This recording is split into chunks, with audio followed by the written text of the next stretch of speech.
The rain hammered against the tall windows of Marcus Blackthorne's study like angry fists, each droplet seeming to echo the fury building in Aria's chest. She stood before the massive oak desk, her hands clenched at her sides, watching her adoptive father shuffle through papers with the same cold efficiency he used for everything else in his perfectly ordered life. "Sit down, Aria." His voice carried the authority of an alpha, but after 17 years in this house, she'd learned to recognize when he was simply going through the motions. "I'll stand, thank you." The words came out sharper than she'd intended, but she was past caring about proper deference. Something in his tone, in the way he wouldn't quite meet her eyes, set every instinct screaming. Marcus finally looked up, his steel-gray eyes holding all the warmth of a winter storm. At 52, he was still an imposing figure, broad shoulders, silver-streaked hair, the kind of presence that made other alphas step aside. But Aria had seen him in his bathrobe arguing with her stepmother about coffee brands. It was harder to be intimidated by someone after you'd witnessed them lose a battle to a stubborn French press. "Very well." He leaned back in his leather chair, fingers steepled. "I've arranged a marriage for you." The words hit her like a physical blow. Aria actually took a step backward, her hip bumping against the arm of the chair she'd refused to sit in. "You've what?" "A marriage. To strengthen pack alliances." He spoke as if he were discussing the weather, or perhaps the quarterly budget reports. "The ceremony will take place in 3 days." 3 days? Her voice climbed toward hysteria. "Marcus, you can't be serious. I'm 22 years old, not some medieval princess to be bartered." "You are my daughter," he cut her off, though they both knew the truth of that statement was questionable at best. "And you will do your duty to this pack." Aria felt the familiar sting that came with being reminded of her place in the Blackthorne hierarchy. Adopted at 5 after her parents died in what everyone called a tragic accident, she'd spent 17 years being neither fully family nor completely outsider. She was useful enough to keep around, loved enough to feed and educate, but never quite enough to truly belong. "Who?" The words scraped past her throat like broken glass. Marcus's pause lasted a heartbeat too long. "Ethan Rivers. From the Moonridge pack." Moonridge. The name alone was enough to make Aria's stomach drop. It wasn't the smallest pack in their territory, but it was close. They were known for not being known for much of anything. Their alpha was getting on in years, their territory was modest, and their pack members seemed content to fade into the background of supernatural politics. "I've never even met him," she said, hating how small her voice sounded. "You'll meet him at the ceremony." Marcus returned his attention to his papers, clearly considering the conversation over. "Luna Catherine has already begun preparations." Of course she had. Aria's stepmother approached wedding planning with the same ruthless efficiency she brought to charity galas and pack politics. No doubt the flowers were already ordered, the venue booked, the guest list carefully curated to include everyone who mattered and exclude everyone who didn't. What about love? The question escaped before Aria could stop it, and she immediately felt foolish for asking. Marcus glanced up with something that might have been amusement. "Love is a luxury, Aria. Duty is a necessity." She wanted to argue, wanted to scream that this was the 21st century and arranged marriages were supposed to be relics of the past. But the words died in her throat as the study door opened and Celeste swept in, bringing with her the scent of expensive perfume and the kind of confidence that came from never doubting your place in the world. "Daddy, I need to, oh." Celeste's green eyes, so like their father's, took in the scene with obvious delight. At 24, she was everything Aria wasn't, blonde where Aria was dark, petite where Aria was tall, graceful where Aria had a tendency to knock things over when she was nervous. "Are we discussing Aria's little wedding?" Little wedding. Because of course even Aria's marriage would be diminished, made smaller and less important than whatever Celeste had planned for her own future. "We're finished discussing it," Marcus said firmly. "Aria, you may go. Luna Catherine will want to speak with you about dress fittings." Dismissed. Like a servant who'd overstayed her welcome. Aria's hands clenched into fists, her nails biting into her palms hard enough to leave marks. "And if I refuse?" The temperature in the room seemed to drop 10 degrees. Marcus set down his pen with deliberate care, and when he looked at her, there was nothing of the man who'd taught her to ride a bike or helped her with algebra homework. This was the alpha, cold and absolute. You won't refuse. It wasn't a threat. It was a simple statement of fact, delivered with the kind of certainty that made questioning it seem pointless. But Aria had never been particularly good at knowing when to keep her mouth shut. Watch me. She spun toward the door, her dark hair whipping around her shoulders, and almost made it 3 steps before her foot caught the edge of the Persian rug. She stumbled, windmilling her arms for balance, and crashed directly into the reading chair where Mr. Whiskers, the family's ancient gray tabby, had been enjoying a peaceful nap. The cat erupted from the chair with an indignant yowl, claws extended, and somehow managed to use Aria's shoulder as a launching pad for his escape. She hit the chair hard enough to rattle her teeth, bounced off, and landed in an ungraceful heap on the floor with her skirt twisted around her legs and her dignity in tatters. For a moment, the only sound was the rain against the windows and Mr. Whiskers's offended muttering as he stalked from the room, tail held high like a flag of feline superiority. Well, Celeste said brightly, that was graceful. Aria climbed to her feet, her cheeks burning with embarrassment and fury.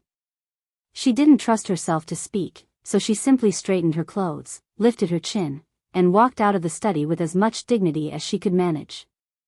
Which, considering she could feel Mr. Whiskers's claw marks stinging on her shoulder, wasn't much. The hallway outside the study was decorated in Luna Catherine's preferred style, all cream walls and tasteful artwork that probably cost more than most pack members made in a year.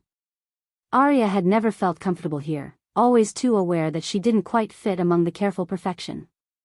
She made it halfway to the main staircase before she heard Marcus's voice through the study door, low but carrying clearly in the way that alpha voices did when they wanted to be heard.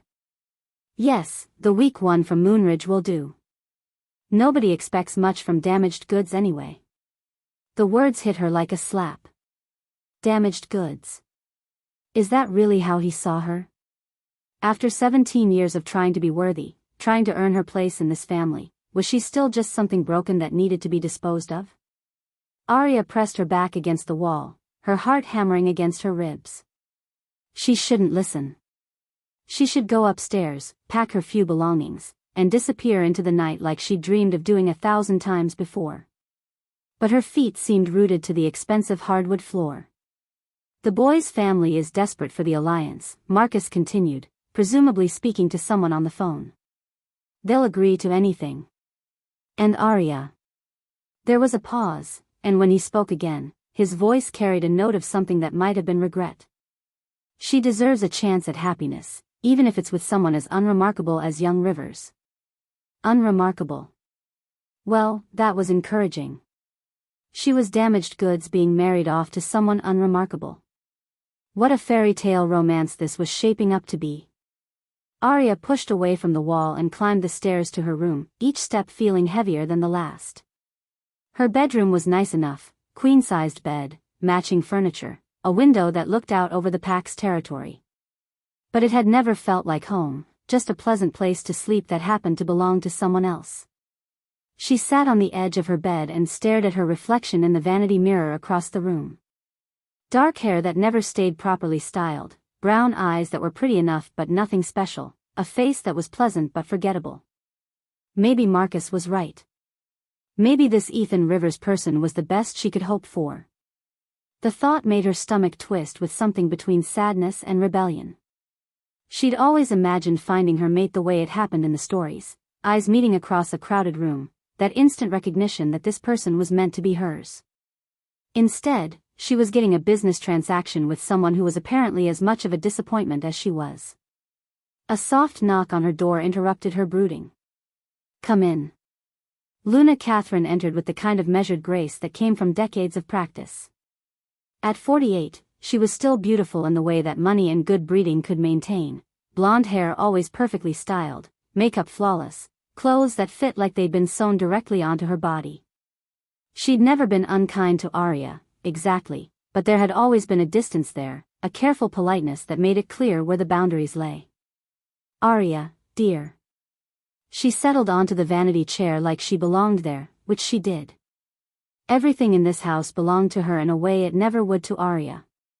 I know this is overwhelming. Overwhelming. Aria tested the word. That's one way to put it. Your father has made a good match for you, Luna Catherine continued, either missing or ignoring the sarcasm. The Rivers family is well respected, and their territory borders some lovely hiking trails. Hiking trails. Because that was definitely the most important consideration in a marriage. Have you met him? Ethan? Aria tried to keep her voice neutral, but something must have leaked through because Luna Catherine's expression softened slightly. Once, briefly, at the autumn gathering 2 years ago. He seemed. She paused, clearly searching for the diplomatic way to phrase whatever she was thinking. He seemed very quiet. Thoughtful.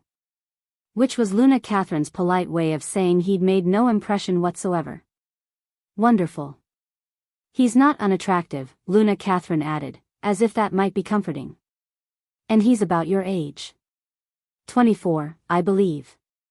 Aria nodded, not trusting herself to speak. She felt like she was drowning in politeness and good intentions, suffocating under the weight of everyone else's certainty that this was the right thing to do. The dress fitting is tomorrow at 9, Luna Catherine said, rising from the chair. Madame Bouchard is driving up from the city specially. She's very exclusive. I'm sure she is. Luna Catherine paused at the door, her hand on the handle. For a moment, she looked like she wanted to say something else, something real and honest instead of politely meaningless. But the moment passed, and she simply smiled that perfect stepmother smile. Try to get some rest, dear. You have a busy few days ahead. And then Aria was alone again, staring at her reflection and wondering how her life had gotten so completely out of her control. 3 days. In 3 days, she would be married to a stranger, bound to someone she'd never met, committed to a life she'd never chosen. She stood and walked to her window, pressing her palm against the cool glass. The Blackthorne territory stretched out below her, neat lawns, well-maintained buildings, everything in its proper place. It was beautiful, in its way. Ordered. Safe. And it had never felt less like home. Somewhere out there was Ethan Rivers, probably having a similar conversation with his own family, probably just as thrilled about this arrangement as she was. Poor guy.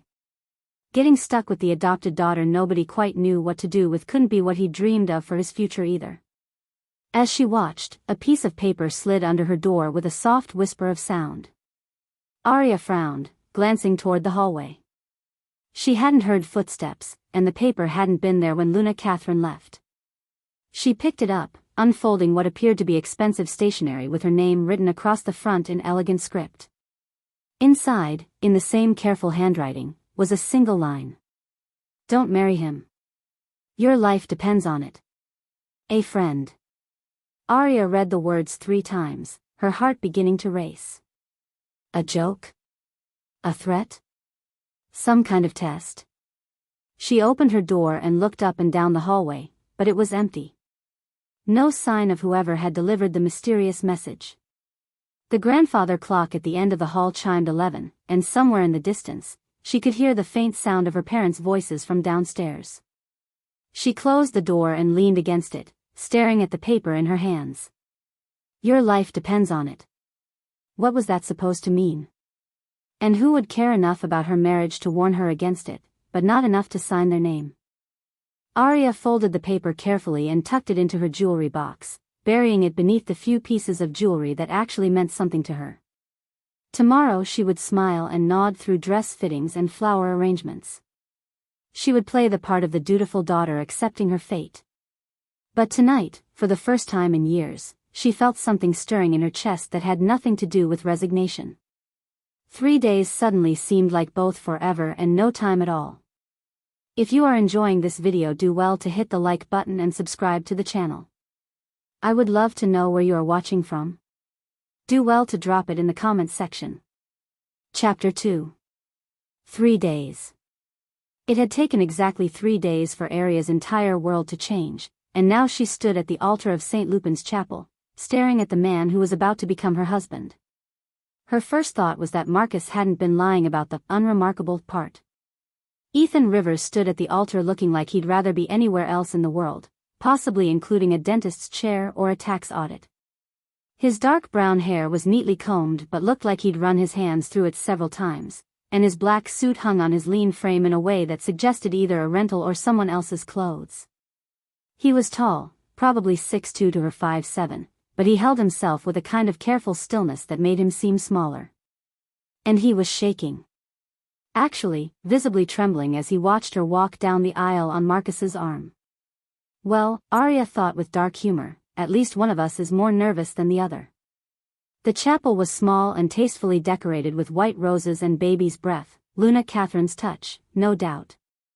About 30 people filled the pews, mostly Blackthorne Pack members with a small contingent from Moonridge scattered throughout. The numbers alone told a story about which family this marriage was really meant to benefit. Ethan's eyes met hers as she approached, and she felt a little jolt of surprise. They were green, a deep forest green that reminded her of summer leaves, and for just a moment, there was something in them that didn't match the nervous young man fidgeting with his tie. Something that looked almost knowing. But then he stumbled slightly as he took a step forward to meet her, and the moment passed. "Hi," he whispered as Marcus placed her hand in his. His palm was warm but damp with sweat, and his voice cracked slightly on that single syllable. "Hi," she whispered back, and managed what she hoped was an encouraging smile. The ceremony itself was mercifully brief. Father Mackenzie, who'd presided over Blackthorne Pack rituals for as long as Aria could remember, kept things moving with the efficiency of someone who'd performed more arranged marriages than love matches. The traditional vows, the blessing of the moon goddess, the exchange of rings. Which was where things went spectacularly wrong. Ethan, reaching into his jacket pocket for her ring, somehow managed to catch his sleeve on his boutonniere. The white rose went flying, bounced off Father Mackenzie's shoulder, and landed in the front pew where Mrs. Blackthorne's sister sat. But that wasn't the worst part. The worst part was that in his attempt to catch the flower, he knocked the ring out of his own hand. Aria watched in fascinated horror as the simple gold band arced through the air, hit the marble floor with a soft ping, and rolled merrily down the aisle like it was making a break for freedom. A collective gasp rose from the congregation. Someone, it sounded like Celeste, barely suppressed a giggle. And Ethan's face turned a shade of red that probably wasn't medically advisable. "I've got it," he mumbled, and promptly tripped over his own feet in his haste to chase down the runaway ring. Father Mackenzie cleared his throat diplomatically. "Perhaps we might continue with the groom's ring first." Aria's ring slid smoothly onto her finger without incident, which somehow made Ethan's continued fumbling with her ring even more obvious when he finally retrieved it. His hands were shaking so badly she had to help guide it into place, and when he spoke his vows, his voice cracked on every other word like he was going through puberty all over again. "I, Ethan Rivers, take you, Aria Blackthorne, to be my lawfully wedded wife. To have and to hold, in sickness and in health, for richer or poorer, for better or..." His voice gave out entirely on worse, and he had to clear his throat and start again. It should have been painful to watch. It was painful to watch. But there was something in his eyes as he spoke, something that looked almost like genuine regret, that made Aria's chest tighten with unexpected sympathy. When Father Mackenzie pronounced them husband and wife, Ethan leaned in for the traditional kiss with all the confidence of a man approaching a firing squad. Their lips touched briefly, a chaste, nervous press that lasted maybe 2 seconds, and Aria caught a scent that didn't quite match the rest of him. Something wild and dark, like pine forests and storm clouds. Then he pulled back with another mumbled apology, and she decided she'd imagined it. The reception was held in the Blackthorne Mansion's main dining room, which Luna Catherine had transformed into something out of a wedding magazine. Round tables draped in cream linen, centerpieces of white and silver, soft lighting that should have been romantic but somehow felt more like a wake. Aria sat at the head table between her new husband and Celeste, picking at salmon that tasted like cardboard and watching Ethan systematically destroy what little remained of his dignity. First, he knocked over his water glass while reaching for the salt. Then he somehow managed to get his sleeve in the butter while trying to clean up the water. And when Beta Harrison from the Blackthorne Pack came over to offer congratulations, Ethan stood too quickly and sent a full glass of red wine cascading down the front of the older man's expensive white shirt. Jesus Christ, Beta Harrison snarled, looking down at his ruined clothes. Watch what you're doing, boy. I'm so sorry, Ethan stammered, grabbing a napkin and somehow making it worse by spreading the stain around. I didn't mean, I'm really sorry. Forget it. Harrison's voice carried the kind of disgust usually reserved for something you'd scrape off your shoe. I should have known better than to expect anything else from. From what? Aria found herself standing before she'd consciously decided to move. Her voice cut through the murmur of conversation like a blade. From my husband? Harrison's eyes widened slightly. Across the table, Celeste made a soft sound of surprise. And beside her, Ethan went very still. Aria, Harrison said carefully, I didn't mean any disrespect. Didn't you? She kept her voice level, but something cold and sharp had settled in her chest. Because it sounded an awful lot like you were about to insult a member of my new family. In my home. At my wedding. For a moment, the only sound was the clink of silverware and the soft murmur of conversations that hadn't yet noticed the drama unfolding at the head table. Then Harrison inclined his head stiffly. My apologies. To both of you. But his eyes said something different, and when he walked away, Aria caught the muttered words, charity case, floating back to them. She sank back into her chair, her cheeks burning with a mixture of embarrassment and anger. She'd just defended a man she didn't know against people she'd grown up with, and she wasn't entirely sure why. Thank you, Ethan said quietly. You didn't have to do that. Yes, I did. The words surprised her with their certainty. You're my husband now. That means something. He turned to look at her then, and for a second, she saw that flicker again, something deeper than the nervous, bumbling exterior. Something that looked almost like approval. Well, Celeste said brightly, clearly trying to dispel the tension. That was exciting. Ethan, you really are just full of surprises, aren't you? There was something in her tone that made Aria's spine stiffen. A sweetness that had sharp edges, like honey poured over broken glass. Celeste, she warned. But her sister was just getting started. I mean, first the ring, then the wine, and now this. It's like watching a one-man disaster movie. I do hope you're better with other things, for Aria's sake. Marriage requires so many skills. The implication hung in the air like smoke. Around them, conversations had quieted as people tuned into the drama at the head table. Aria felt heat crawl up her neck, but before she could say anything, Ethan spoke. I'll do my best to make your sister happy, he said quietly. There was something different about his voice, steadier, though still soft. That's all any husband can promise. Celeste's smile faltered slightly, as if she'd expected a different response. But before she could rally, a commotion near the bar caught everyone's attention. 3 Blackthorne pack members, young males with too much wine and too little sense, had cornered one of the Moonridge guests, and their voices were getting louder. Don't know why we're bothering with this alliance anyway, one of them was saying. What could Moonridge possibly offer us? They're barely hanging on as it is. Ethan was on his feet before Aria even saw him move. The nervous, clumsy man from the ceremony was gone, replaced by someone who moved with fluid, predatory grace. He crossed the room in a handful of strides, and when he reached the group by the bar, he simply stood there. He didn't say anything. Didn't touch anyone. Just looked at them. And they backed down. All 3 of them, despite being bigger and clearly more aggressive, took a step back from the Moonridge guests like they'd suddenly remembered they had somewhere else to be. Gentlemen, Ethan said, and his voice carried in a way that made the hair on Aria's arm stand up. I believe the bar is that way. They scattered like startled deer.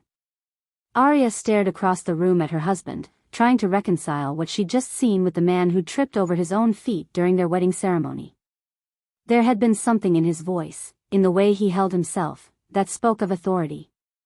Real authority, not the borrowed kind that came from family connections or pack politics.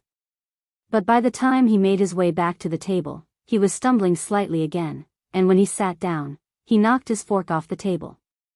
The rest of the reception passed in a blur of small talk and congratulations that felt more like condolences. Finally, mercifully, Luna Catherine announced that it was time for the happy couple to retire to their new home, a small cottage on the edge of Blackthorne territory that had been hastily prepared for them. The traditional threshold carry was the final humiliation. Ethan swept Aria up in his arms with what might have been confidence, took 2 steps toward the cottage door, and promptly walked into the porch railing. Aria yelped as they both staggered, her elbow connecting with his ribs. Sorry, he muttered, adjusting his grip and trying again. This time he made it to the door, but had to put her down to fish the keys out of his pocket. When he picked her up again, he misjudged the doorframe and nearly brained them both on the lintel. Okay, Aria laughed despite herself as they finally made it inside. Maybe we should just consider the tradition fulfilled. He set her down carefully in the small living room, and she looked around their new home for the first time. It was nice, cream walls, comfortable furniture, a stone fireplace that looked like it actually worked. Cozy. The kind of place where 2 people might actually be happy, if they were 2 different people. It's lovely, she said, because it seemed like something she should say. Yeah. Ethan ran a hand through his hair, messing up the careful styling. Aria, He stopped mid-sentence, his head tilting slightly like he was listening to something she couldn't hear. When he turned back to her, his entire demeanor had changed. The nervous stammering was gone, replaced by something sharp and focused. How long do you think you can keep pretending you don't know what you are? The question hit her like a slap. Not the words themselves, but the way he said them, calm, direct, with an undertone of something that might have been pity. What? She took a step back, suddenly aware that she was alone with a man she didn't know, in a house far from help. What are you talking about? Before he could answer, a sound echoed through the forest outside. Howling, but not like any wolf call Aria had ever heard. This was deeper, older, carrying notes that made something primitive in her brain scream danger. Ethan's face went hard, and when he moved to the window, there was nothing clumsy about it. He peered out through the curtains, his body coiled like a spring, and when he spoke again, his voice was a low growl that raised goosebumps along her arms. They found us. If you are enjoying this video, do well to hit the like button and subscribe to the channel. Chapter 3. The howls came again, closer now, and Aria felt her blood turn to ice. Whatever was making those sounds, it wasn't anything that belonged in the carefully ordered world of pack territories and political alliances. Ethan, what? The front window exploded inward in a shower of glass and splintered wood. Aria threw her hands up to protect her face, stumbling backward as a massive shape launched itself through the opening. Not a wolf, something bigger, darker, with eyes that glowed red in the lamplight and fangs that belonged in nightmares. Behind it came another. And another. Get down! Ethan shouted, and his voice carried a command that sent Aria dropping to the floor without conscious thought. What happened next shattered every assumption she'd made about the man she'd married. Ethan moved like liquid lightning, his body shifting and flowing in ways that seemed to defy physics.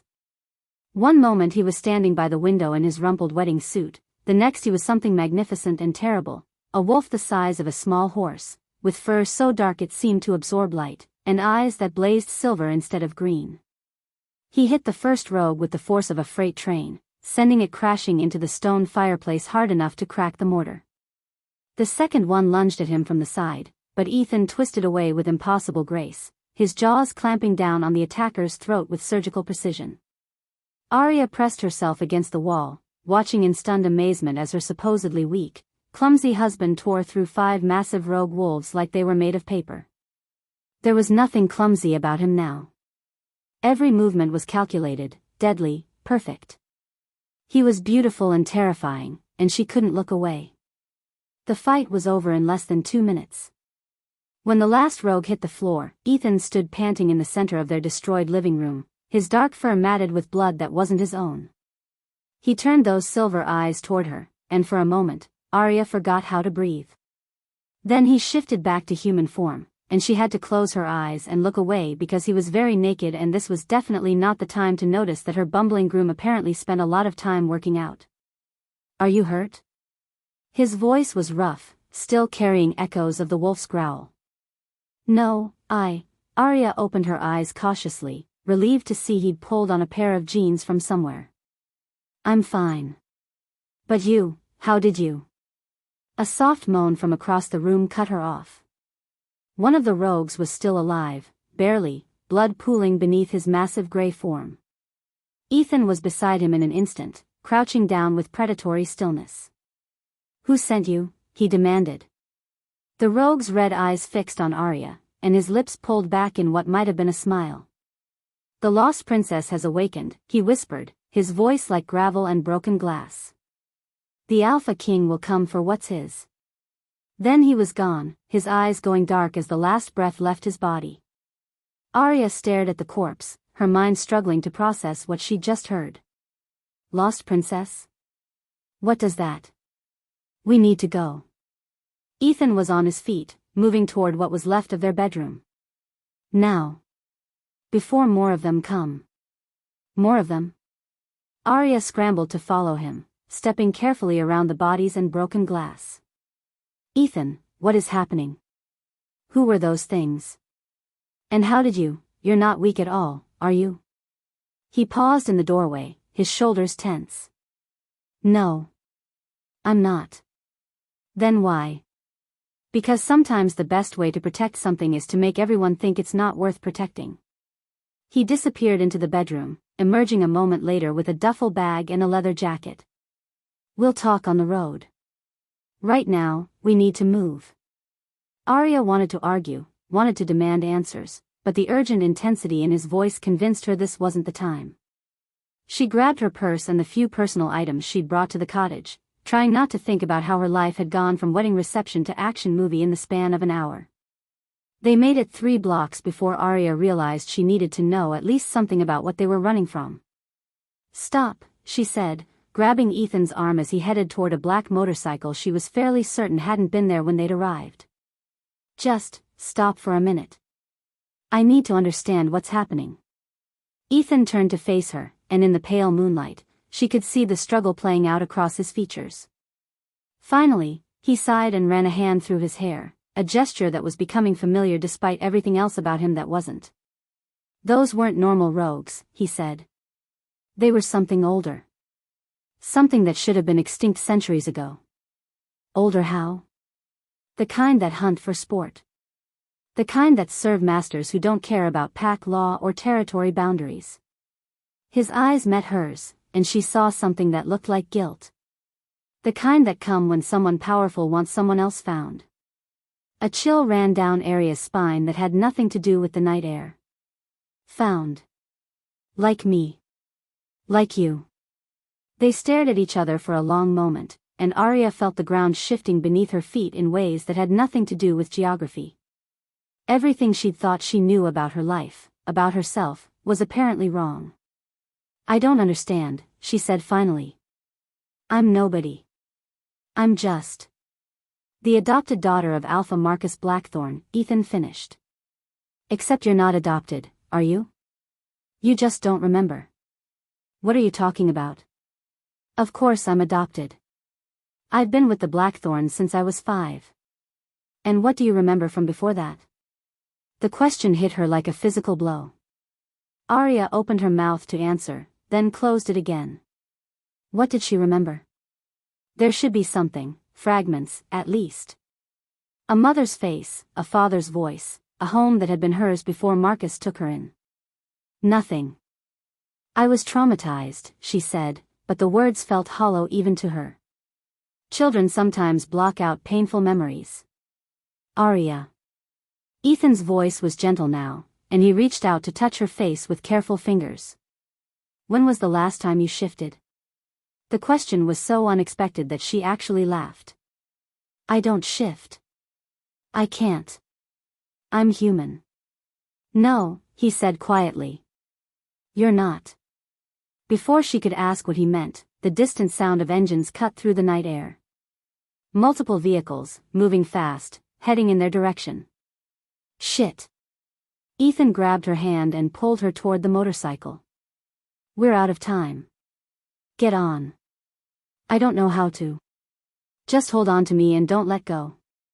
The bike roared to life beneath them, and Aria barely had time to wrap her arms around Ethan's waist before they were flying through the dark streets of Pack territory.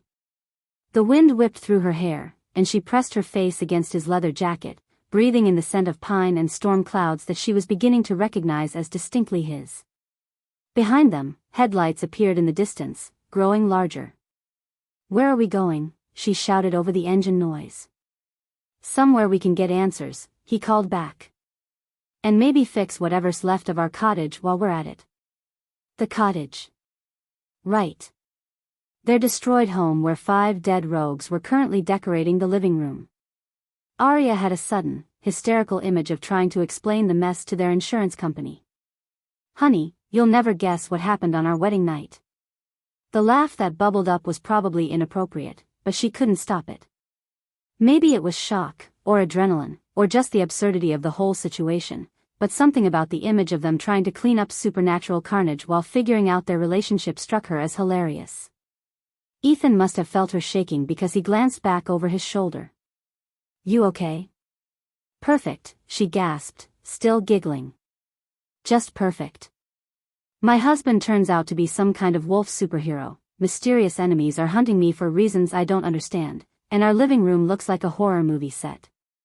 Why wouldn't I be okay? To her surprise, she heard him chuckle. Well, when you put it that way. They rode in companionable silence for a while, the headlights behind them falling farther back as Ethan navigated side roads and shortcuts that spoke of intimate knowledge of the territory. Finally, he pulled off onto a dirt track that led to what looked like an abandoned hunting cabin. Home sweet temporary home, he said, cutting the engine. The cabin was small and rustic, but when Ethan produced a key from his jacket pocket and opened the door, Aria could see it was well maintained inside. Someone had been using this place recently. Let me guess, she said, following him inside. Another thing you forgot to mention? Safe house, he admitted, flicking on a battery-powered lantern. I've had it for a few years. Aria looked around the single room, bed, small kitchenette, table and chairs, everything neat and organized. You've been planning this for a while, haven't you? Whatever this is. Instead of answering directly, Ethan moved to a corner of the cabin and pulled up a loose floorboard. From the hiding place beneath, he retrieved a manila folder thick with documents. Before we go any further, he said, setting the folder on the table, there are things you need to know. About me, about you, about why those rogues called you the Lost Princess. Aria sat down across from him, her heart pounding. I'm listening. He opened the folder and pulled out what looked like old newspaper clippings, photographs, and official-looking documents. The first thing he showed her was a photograph of a young couple standing in front of a magnificent stone mansion. The woman had dark hair and brown eyes that looked familiar. The man was tall and regal, with the kind of presence that suggested natural authority. King Robert and Queen Elena Moonstone, Ethan said quietly. The last rulers of the royal Moonstone pack. Aria studied the photograph, something nagging at the edge of her memory. The woman's face. They were killed 17 years ago, Ethan continued. Along with their 5-year-old daughter. Or so everyone thought. He pulled out another document, a death certificate with 3 names on it. Robert Moonstone, Elena Moonstone, and at the bottom, in smaller print, Princess Aria Moonstone. That's. Aria's voice came out as a whisper. That's my name. Yes. But I'm not, I can't be. The memories hit her like a tsunami. Fire. So much fire, and the smell of smoke and something else, something terrible. Running through dark hallways while voices shouted behind her. A woman's voice, desperate and loving, hide her power until she's ready. Keep her safe until the time comes. Her mother's face, beautiful and scared, pressing something into her small hands. Remember who you are, little star. Remember, and come home when you're strong enough. And then darkness, and pain, and waking up in a hospital bed with strangers calling her by a different name. Oh God. Aria pressed her hands to her temples, the recovered memories making her head throb. Oh God, it's true, isn't it? They're my parents. My real parents. Ethan reached across the table and took her hand, his fingers warm and steady. I'm sorry. I know this is a lot to process. They're dead because of me. The words came out broken, barely audible. If I hadn't been born, if I hadn't been the heir. No. His voice was fierce, absolute. They died protecting you. There's a difference. Aria looked up at him through tears she hadn't realized were falling. How do you know all this? Who are you really? Before he could answer, her grief transformed into something else, a desperate need to understand everything, to fill in all the gaps that 17 years of lies had left behind. Marcus, she said suddenly. He knew. He had to know. We need to find out how much he knows, Ethan agreed. And who else is involved? His office. There are files, records. If there's proof of any of this, it would be there. Ethan nodded slowly. It's dangerous. If Marcus is working with whoever killed your parents, then I need to know. Aria stood up, surprising herself with her certainty.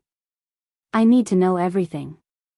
The ride back to Blackthorne territory took 20 minutes, during which Aria tried to reconcile the pampered, protected life she'd known with the reality of being a royal heir in hiding. By the time they reached the tree line behind the mansion, she'd managed to achieve a state of calm that was probably mostly shock. Breaking into Marcus's office turned out to be embarrassingly easy. Aria knew about the window latch that never quite caught properly, and Ethan moved through the dark house like he'd done this before, which, she was beginning to suspect, he probably had. The office was exactly as she remembered from 3 days ago, when her biggest problem had been an unwanted marriage to a man she'd thought was weak and harmless. The irony wasn't lost on her. What are we looking for? Ethan whispered, moving toward the filing cabinets. Anything that doesn't belong. Marcus is obsessively organized. If there are secrets, they'll be. She stopped, staring at the desk. Something was different. The family photograph that usually sat next to Marcus's computer had been moved, and there was a thin line of dust where it normally rested. Behind the photo, she breathed, reaching for the hidden panel she discovered years ago while snooping as a teenager. Her fingers found the catch, and a section of the wall swung inward to reveal a small safe. Ethan raised an eyebrow. Impressive. I was a curious kid. Aria tried the combination she'd seen Marcus use once when he thought no one was watching, Luna Catherine's birthday. The safe clicked open. Inside were documents that made her blood run cold. Birth certificates, death certificates, correspondence with someone signed only as V, and at the bottom, a folder labeled Project Lost Star. Lost Star, she whispered. That's what my mother called me. Ethan pulled out the correspondence, his face growing darker with each page he read. Marcus has been reporting to someone about your progress for years. Your education, your social development, your failure to manifest any supernatural abilities. Failure to manifest. Aria looked up from a document that appeared to be her real birth certificate.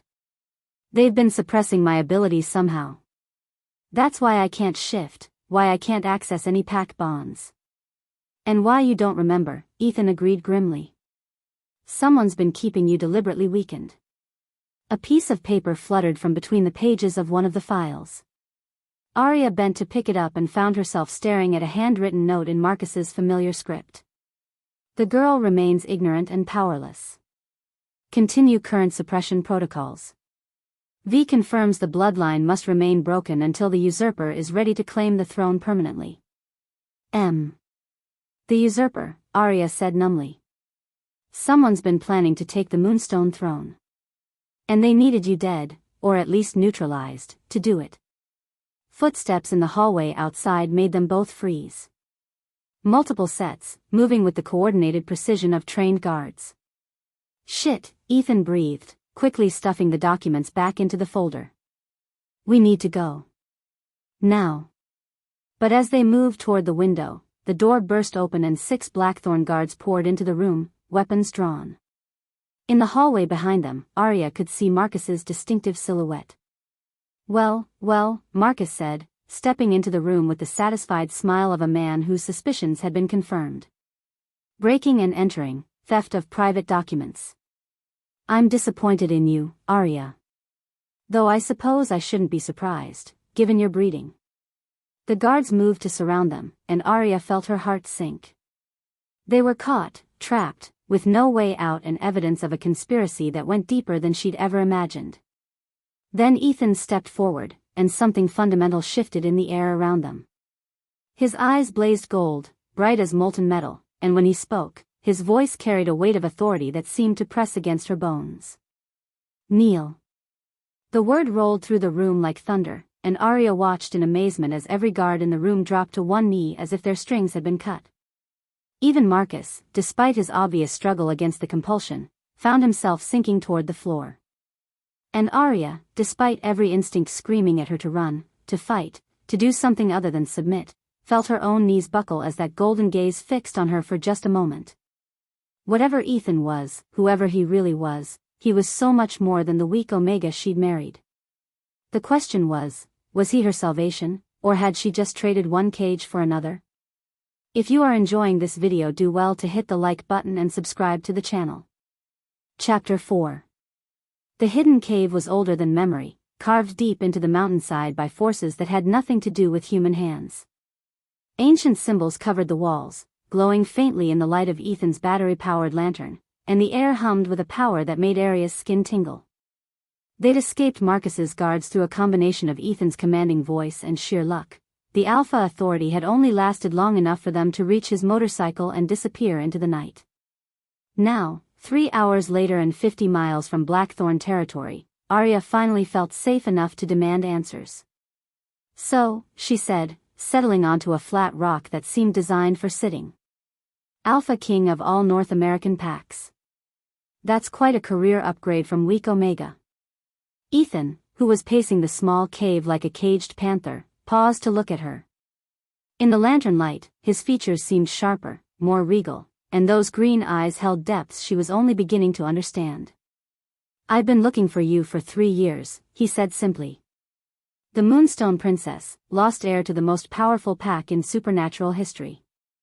I had to become someone who could get close to you without arousing suspicion.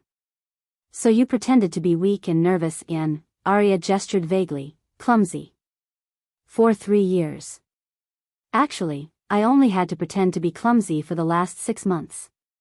The weak and nervous part came naturally. I was terrified of screwing this up. He ran a hand through his hair, and she caught a glimpse of the uncertain man she'd married. Do you have any idea how hard it is to trip over your own feet on purpose?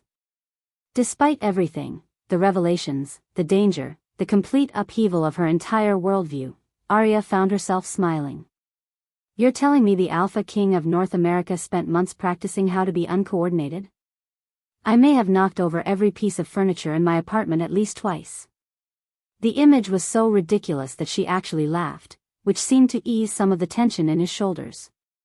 But the moment of levity couldn't last, not with everything they still needed to discuss. Tell me about my parents, she said quietly. The real story. Ethan's expression grew solemn. He sat down across from her, their knees almost touching in the small space. Your father, Robert, was the Moonstone Alpha King, the first in over 2 centuries. Your mother was his fated mate, a healer whose bloodline traced back to the original moon goddesses chosen. Together, they controlled magic that kept the peace between all supernatural factions. Magic, Aria repeated, the word feeling strange on her tongue. The Moonstone Pack isn't just another werewolf clan. You're descended from the first wolves, the ones who made the original pact with the moon goddess. Your family's power maintains the barriers between the human and supernatural worlds, prevents wars between different pack territories, keeps the balance that allows us all to coexist. Aria felt the weight of that responsibility settling on her shoulders like a lead blanket. And without it? Chaos. War. The barriers between worlds would collapse, humans would discover us, and everything we've built over the last 1,000 years would be destroyed. No pressure, she muttered. Ethan's mouth quirked in what might have been a smile. Your Uncle Victor didn't see it that way. He thought the power should be his by right of birth. He was Robert's older brother. When the moon goddess chose Robert as the true heir instead, Victor didn't take it well. He killed them. It wasn't a question. He hired mercenaries. Made it look like a rogue attack. The only reason you survived was because your mother had a vision the night before. She hid you in a magical sanctuary and cast a spell to suppress your power and alter your memories. By the time Victor's people found you, you appeared to be just another traumatized human child. Aria closed her eyes, remembering fragments of that night, her mother's tear-streaked face, whispered words about hiding and staying safe, the acrid smell of smoke and magic. Marcus knew, she said. All these years, he knew what I was. Victor needed someone to watch you, to make sure you never manifested your abilities. Marcus owed him a debt from some old pack politics. The arrangement was that Marcus would keep you powerless and ignorant until Victor was ready to claim the throne permanently. The betrayal cut deeper than she'd expected. Whatever else Marcus was, she'd believed he cared about her on some level. To learn that 17 years of her life had been a carefully orchestrated lie. Hey. Ethan's voice was gentle, and she felt his fingers brush her cheek. You're not alone in this anymore. She opened her eyes to find him watching her with an expression that made her chest tight. Concern, determination, and something warmer that she wasn't quite ready to name. You know, she said, trying to process the tangle of emotions, when I imagined finding out my husband had been lying to me, this wasn't quite what I had in mind. I know I should have told you sooner. Ethan. She reached out and punched him in the shoulder, hard enough to make him wince. You just told me you're the most powerful werewolf in North America and you've been hunting for me for 3 years. That's not the kind of thing you lead with on a first date. He rubbed his shoulder, looking wounded. Did you just hit me? Yes, oh God. The realization hit her like a slap. I just punched a king. I punched an actual king in the arm like he was my annoying little brother. Technically, you punched your husband who happens to be a king, Ethan said, and there was definitely amusement in his voice now. I think that falls under spousal privileges. Is there protocol for this? Should I curtsy? Write an apology letter? Aria. He caught her hand as she started to gesture wildly. Breathe. You're spiraling. She was spiraling. The enormity of everything was hitting her all at once, her real identity, Ethan's identity, the responsibility that came with both, the danger they were in. It felt like trying to drink from a fire hose. Okay, she said, taking a deep breath. Okay. So I'm a princess, you're a king, and we're married. In the grand scheme of fairy tale weirdness, I suppose that's actually pretty traditional. There's more, Ethan said gently. The magic your family controlled, it's tied to the land, to specific places of power. Without a true Moonstone heir to renew the binding, the barriers are already starting to fail. How long do we have? Weeks, maybe. A month at the outside. Aria felt panic flutter in her chest. And I can't even shift. How am I supposed to claim some ancient magical inheritance when I can barely manage being a werewolf? That's what we're going to fix. Ethan stood and offered her his hand. The suppression spell Marcus has been maintaining, it's not permanent. With the right training, the right trigger, you can break through it. Training, she repeated, accepting his help up. In a cave. In the middle of nowhere. While my homicidal uncle is hunting for us. I never said it would be easy. What followed was the most frustrating, terrifying, and oddly romantic 3 hours of Aria's life. Ethan, it turned out, was a patient teacher. He started with meditation, trying to help her find the part of herself that had been locked away. When that didn't work, he tried emotional triggers, anger, fear, protection instincts. The first sign of progress came when she got frustrated enough to throw a rock at the cave wall. Instead of bouncing off harmlessly, the stone hit with enough force to crack the ancient granite. Good, Ethan said, not even flinching at the shower of pebbles. Now try to do it on purpose. 20 minutes later, she'd accidentally frozen the small pool of water at the back of the cave's solid, set fire to a patch of moss, which Ethan had to frantically stamp out, and somehow managed to make every flower within 50 feet of the cave entrance bloom out of season. I don't understand, she panted, exhausted from the magical equivalent of learning to lift weights. How is any of this supposed to help? I'm supposed to be controlling wolf magic, not playing nature goddess. Moonstone power isn't just wolf magic, Ethan explained, sitting down beside her on a fallen log outside the cave. In the pre-dawn light, his hair looked distinctly pink around the edges from their latest mishap. It's older, more primal. You're not just a werewolf, Aria. You're something much rarer. She reached out to touch his hair, feeling guilty about the color change. Does it hurt? No, but I'm really hoping it fades before we have to meet with any other alphas. Pink isn't very intimidating. Despite everything, she laughed. I'm sorry. I don't know how to control any of this. You will, he said with such certainty that she almost believed him. Your parents didn't just have power, they had each other. The Moonstone magic works best when it's shared, balanced between true mates. The words hung in the air between them, loaded with implications. True mates. The stuff of legend and fairy tales, the kind of bond that was supposed to be unbreakable and eternal. Ethan, she started, but he was already leaning closer, his eyes intent on her face. I felt it the moment I saw you, he said quietly. Not at the wedding, that first time, 3 years ago at the autumn gathering. You were standing by the dessert table arguing with your sister about something, and when you laughed. He shook his head. I knew. Everything I'd been told about finding you, about the political necessity of the alliance, none of that mattered anymore. Aria's heart was beating so hard she was sure he could hear it. Ethan. I know this is complicated. I know the timing is terrible and we're in danger and you're still processing everything else. But I need you to know that whatever happens next, whatever we have to face, I'm not going anywhere. She looked at him, really looked. The pink hair, the patient green eyes, the mouth that could command armies or whisper her name like a prayer. This man who'd given up his identity for 3 years to find her, who'd married her knowing she didn't love him, who was teaching her to control powers that could destroy them both. Shut up, she said, and kissed him. It was nothing like their chaste wedding kiss. This was desperate and hungry and full of all the emotions she'd been trying not to feel. He tasted like mountain air and possibilities, and when his arms came around her, she felt something click into place that she hadn't even realized was missing. When they finally broke apart, she could see her own wonder reflected in his eyes. Well, she said breathlessly. That was. The sound of approaching vehicles cut through the morning air. Multiple engines, moving fast, heading straight for their position. Shit, Ethan muttered, pulling her to her feet. They found us.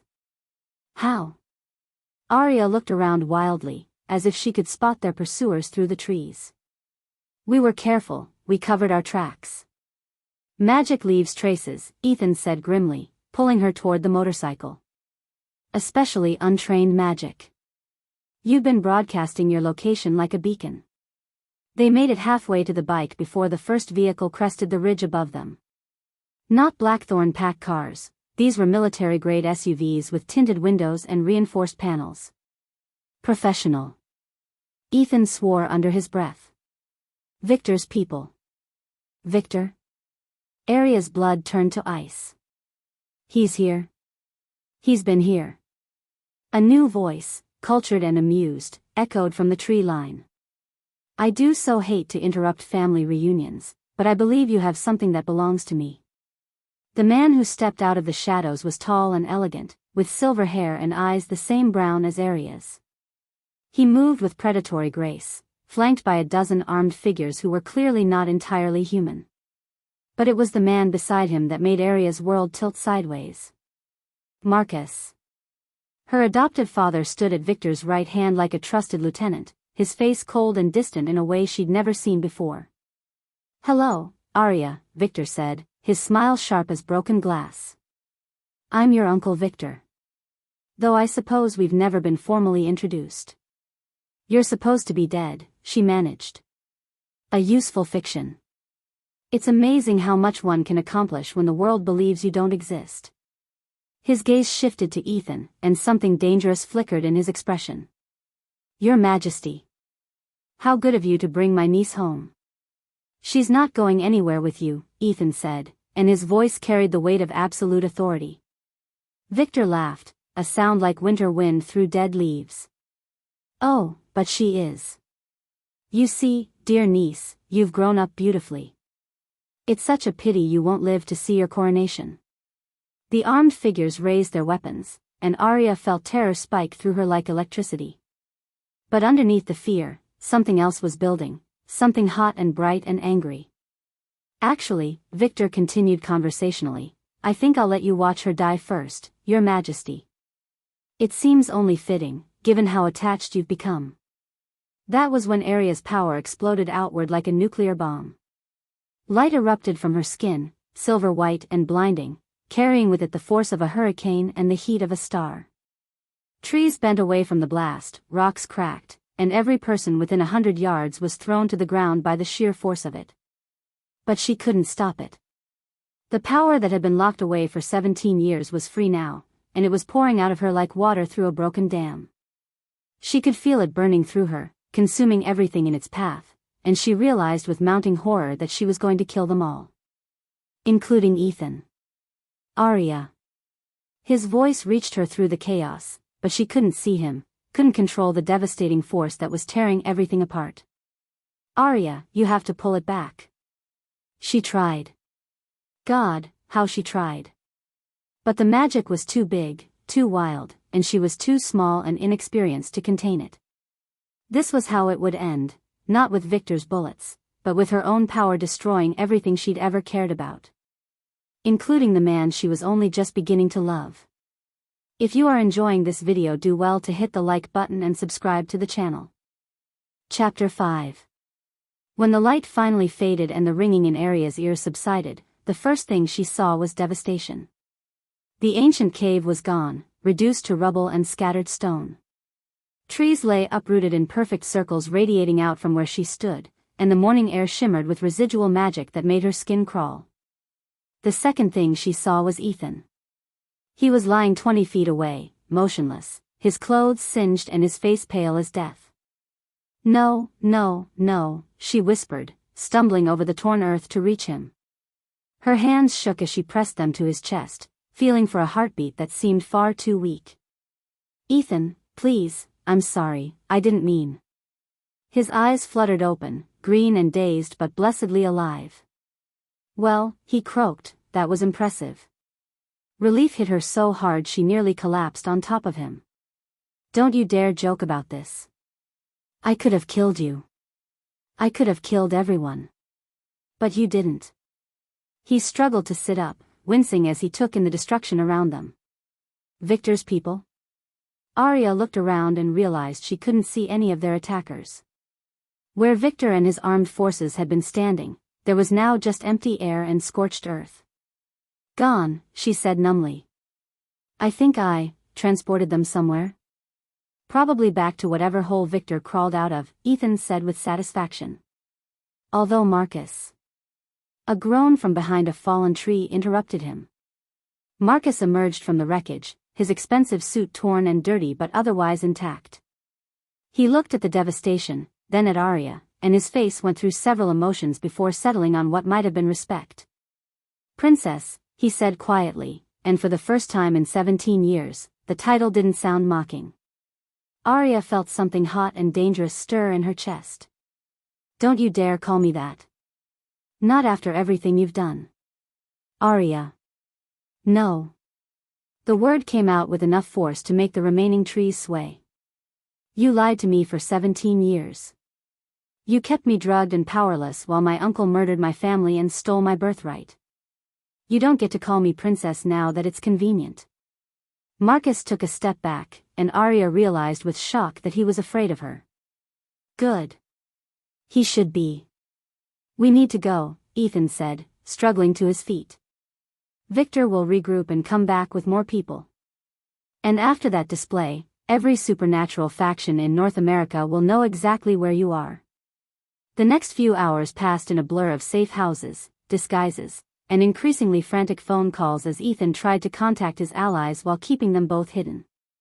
By evening, they'd taken refuge in an abandoned ranger station deep in the Montana wilderness, and Aria was beginning to understand just how complicated her new life was going to be. "So let me get this straight," she said, watching Ethan pace the small cabin's main room.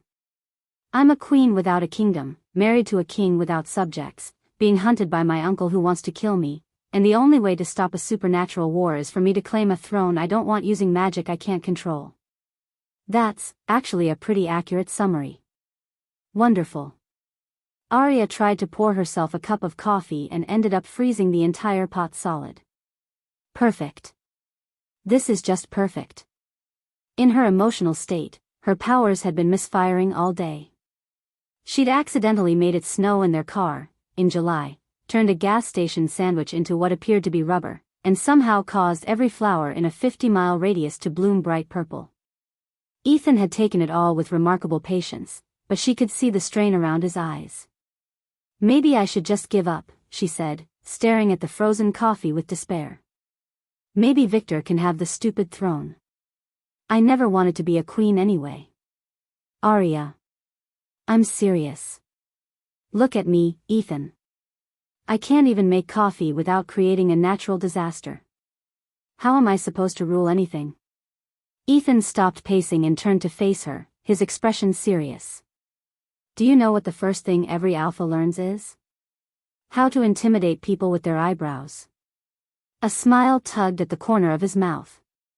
"Control through acceptance. You can't fight your nature, Aria. You can only learn to work with it." Easy for you to say.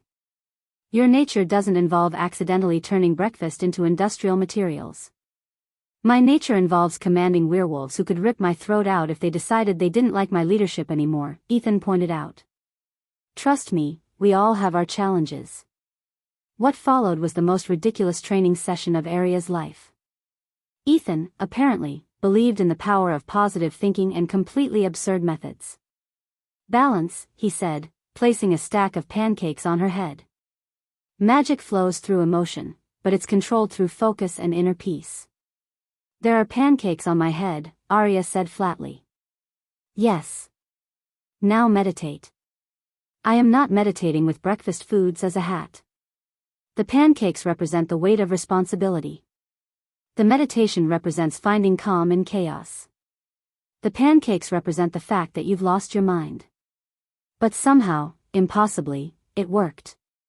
After 20 minutes of sitting perfectly still with pancakes balanced on her head while Ethan guided her through breathing exercises, she managed to unfreeze the coffee pot without creating any additional meteorological phenomena. "See?" Ethan said, carefully removing the pancakes. "Progress. I hate that this actually makes sense to you." Their peaceful training was interrupted by the arrival of what appeared to be half the supernatural leadership of North America. Aria watched through the cabin windows as a convoy of expensive cars pulled up, disgorging alphas, betas, and various other pack officials who looked like they'd stepped out of a board meeting for an extremely exclusive and possibly illegal corporation. "The Council of Alphas," Ethan explained, straightening his tie. "I called them. If you're going to claim your birthright, you need their recognition. And if they don't recognize me? Then we're probably going to war." "No pressure," Aria muttered. The emergency council meeting was held in the ranger station's main room, with alphas from 12 different territories crowding around a table that was definitely not designed for supernatural politics.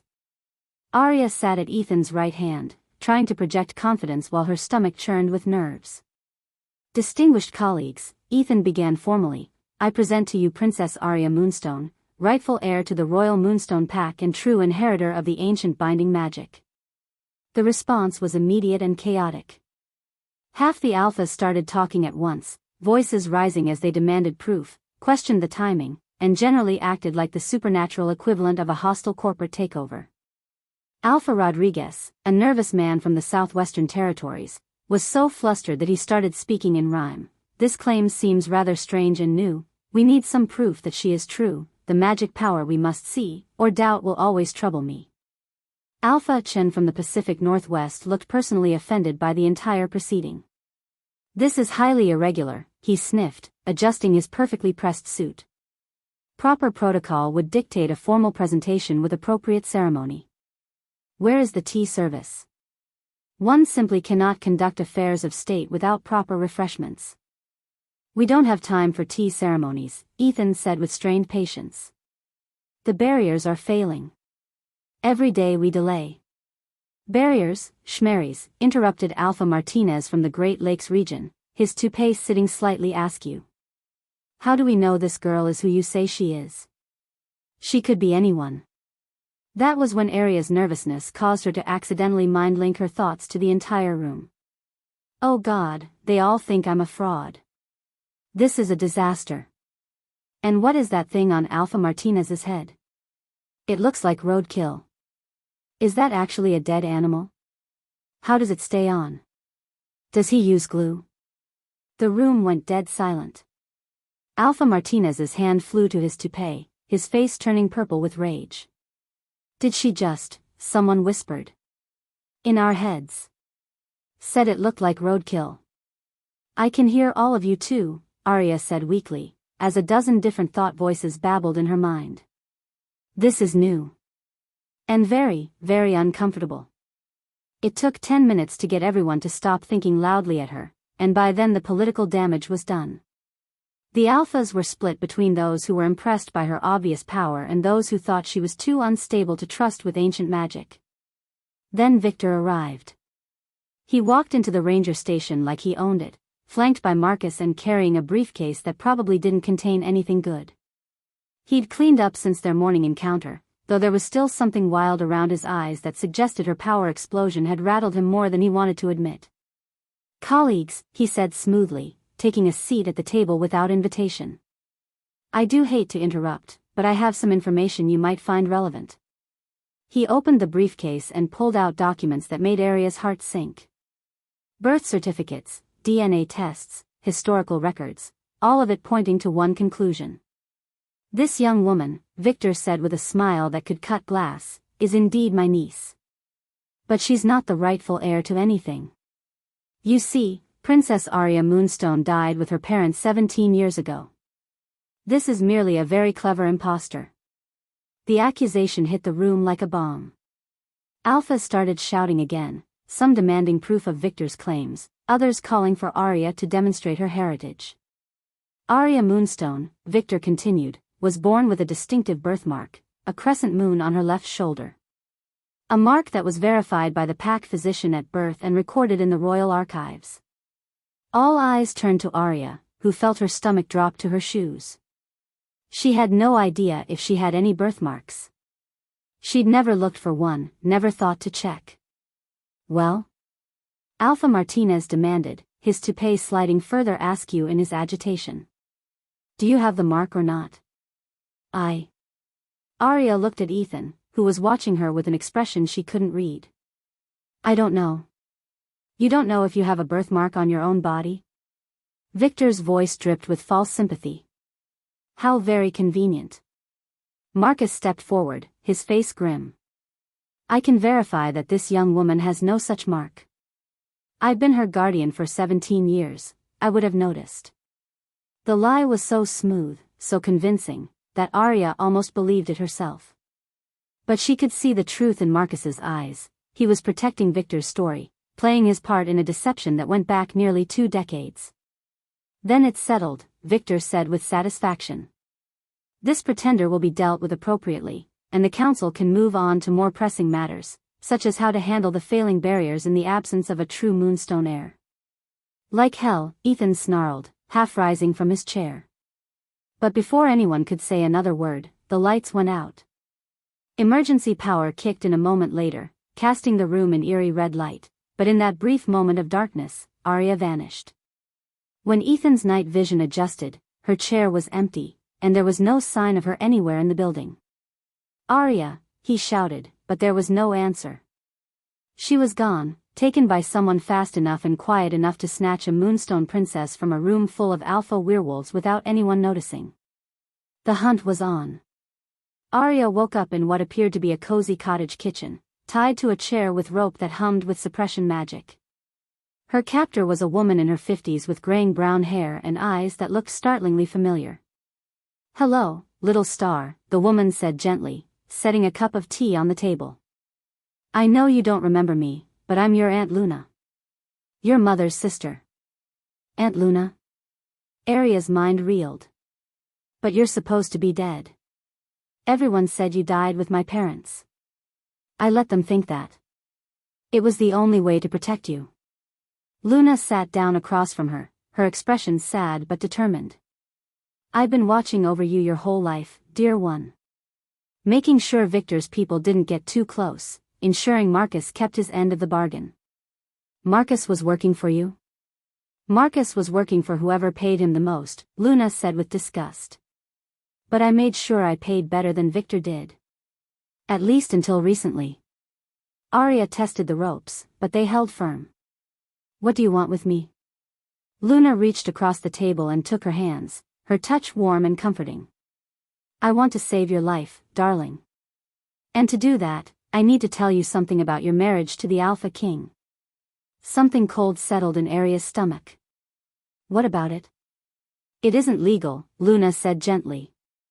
"You see, when you were 5 years old, just before the massacre, your parents arranged a marriage contract for you. A political alliance meant to unite the Moonstone Pack with Victor's branch of the family." "No," Aria whispered. "The ceremony was performed in the old way, with blood and binding magic. You were married to Victor's son, Damien, before you could even speak the words yourself." The world tilted sideways. "That's impossible. I would remember. The same spell that suppressed your memory suppressed that one too. But the bond is still there, written in magic and witnessed by the moon herself." Luna's eyes were full of sympathy. "I'm sorry, little star. But your marriage to Ethan means nothing. You already have a husband." If you are enjoying this video, do well to hit the like button and subscribe to the channel. Chapter 6. The sanctuary was nothing like what Aria had expected. Hidden deep within what appeared to be an ordinary mountain valley, it was a thriving community of elegant stone buildings that seemed to grow directly from the earth itself. Gardens burst with flowers that glowed softly in the twilight, and the air hummed with the kind of ancient magic that made her bones sing in recognition. But it was the people that took her breath away. "Aria, darling," Luna said, her arm linked through her niece's as they walked down a cobblestone path. "I'd like you to meet your family." They came out of the buildings like they'd been waiting, which, Aria realized, they probably had. Men and women with her dark hair and brown eyes, children who shared her stubborn chin, elderly relatives who looked at her with the kind of joy reserved for miracles. "Your cousin James," Luna said, introducing a man about Ethan's age who had the bearing of a born leader. "He's been serving as our acting alpha while we waited for you to come home." "And your great-aunt Mildred," Luna continued, gesturing to a tiny woman who couldn't be more than 5 feet tall but radiated the kind of authority that made alphas nervous. "Well now," Great-Aunt Mildred said, looking Aria up and down with sharp blue eyes. "You're taller than your mother was." "Good. Queens should be tall. Makes them harder to overlook." "Aunt Mildred," Luna started. "And where's this Alpha King I've been hearing so much about?" Mildred interrupted, peering around Luna as if Ethan might be hiding behind her. "I want to get a look at the boy who married our princess without permission." "He didn't know who I was," Aria said quickly. "None of this is his fault." Mildred's expression suggested she wasn't entirely convinced. "Well, we'll see about that. I've got cookies cooling, and I find you can tell a lot about a man by how he behaves around homemade snickerdoodles." The emotional reunion continued for what felt like hours. Aria met aunts and uncles and cousins she'd never known existed, all of them alive and well and living in exile while she'd grown up believing she was alone in the world. It should have been wonderful. It was wonderful. It also made the truth about her situation that much harder to bear. "The binding ritual," Luna explained as they sat in the sanctuary's main hall, surrounded by family members who'd gathered to hear the full story. "It's one of the oldest forms of werewolf marriage, dating back to the first packs. Once performed, it can only be broken by the death of one spouse or the mutual agreement of both parties backed by the full power of their bloodlines. But I was 5, Aria protested. I couldn't possibly have consented to anything. The ritual doesn't require consent from the principals, James said gently. Only from their parents or guardians. Your father and Victor performed the ceremony to seal a peace treaty between their branches of the family. A treaty Victor broke the moment he hired assassins, Aria pointed out. Unfortunately, that doesn't invalidate the marriage bond. Magic doesn't care about politics. Aria slumped in her chair, feeling the weight of centuries-old traditions pressing down on her like a physical force. So what you're telling me is that I'm magically married to the son of the man who murdered my parents, and there's nothing I can do about it. Well, Mildred said brightly, setting down a tray of cookies that smelled like heaven, you could always kill him. Aunt Mildred. Luna looked scandalized. What? It's a perfectly viable solution. Though I suppose it might be considered poor sportsmanship. Before anyone could respond to that particular suggestion, a commotion outside announced the arrival of new visitors. Aria looked through the tall windows and felt her heart sink as she recognized Ethan's motorcycle pulling up to the main building, followed by several cars full of very official-looking werewolves. The cavalry, James observed. Right on schedule.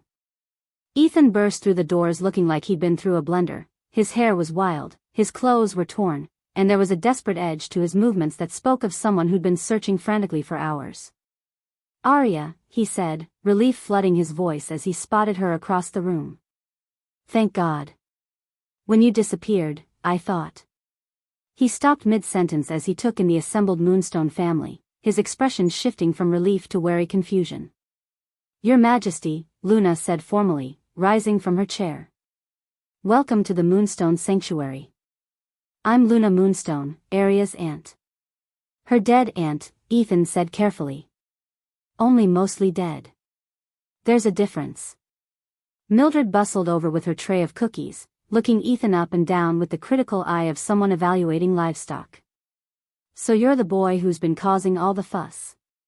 You're handsome enough, I suppose. Have a cookie. Thank you. Ethan accepted a snickerdoodle with the bemused expression of someone who wasn't quite sure what was happening but didn't want to be rude. Eat it, Mildred commanded. I need to see your table manners. What followed was possibly the most surreal 10 minutes of Aria's life, as she watched the most powerful werewolf in North America being evaluated by her great-aunt based on his cookie-eating technique. Ethan, to his credit, seemed to understand the importance of the moment and made sure to use proper posture and avoid getting crumbs on his shirt. Well, Mildred announced finally, he'll do. A little scruffy around the edges, but good bone structure. And he didn't try to wolf down the whole cookie at once, which shows self-control. I'm so glad I meet with your approval, Ethan said, and there was just enough dry humor in his voice to make Mildred smile. Oh, I like him, she declared to the room at large. He's got spine. The warm moment was shattered by the arrival of another figure through the main doors. This one was tall and dark-haired, with the kind of classical good looks that belonged on magazine covers. He moved with the fluid grace of a born predator, and when his eyes met Aria's across the room, she felt something shift in her chest that had nothing to do with her feelings for Ethan. Hello, Aria, he said, his voice warm and rich with an accent she couldn't place. I'm Damien. I believe we're married. The silence that followed was so complete that Aria could hear her own heartbeat. Ethan's hand tightened around his cookie, and she watched several emotions flicker across his face before settling into carefully controlled neutrality. Damien, Luna said with obvious relief. Thank goodness you made it safely. When I felt the barriers weakening, I knew it was time, Damien replied, but his attention remained focused on Aria. I've been searching for you for years, trying to find a way to break the bond that was forced on both of us. Both of us? Aria found her voice at last. You think I wanted to be magically tied to a stranger for the rest of my life? Damien's smile was rueful. I was 8 when the ceremony was performed.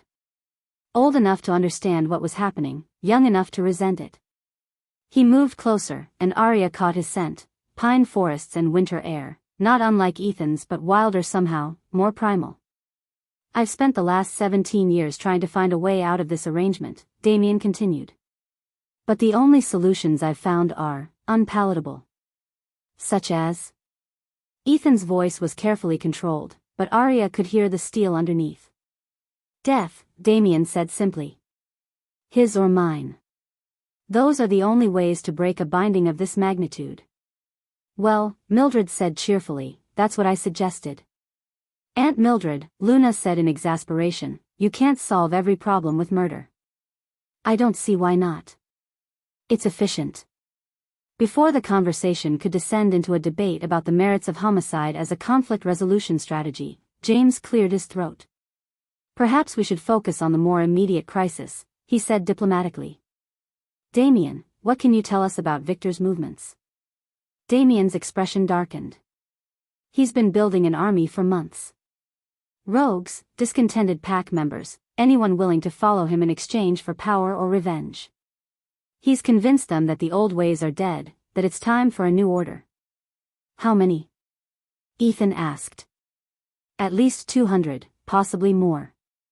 And they're not just rabble, he's recruited some serious fighters. Aria felt the blood drain from her face. 200? The barriers are failing faster than we anticipated, James explained. Without a proper coronation to renew the binding magic, the protections between the human and supernatural worlds are breaking down. Victor is counting on the chaos to mask his power grab. So we need to perform the coronation, Aria said. How hard can it be? The look that passed between Luna, James, and Damien told her it could be very hard indeed. The coronation requires the full participation of your legal husband, Luna said gently. The magic has to flow through both partners to properly anchor the barriers.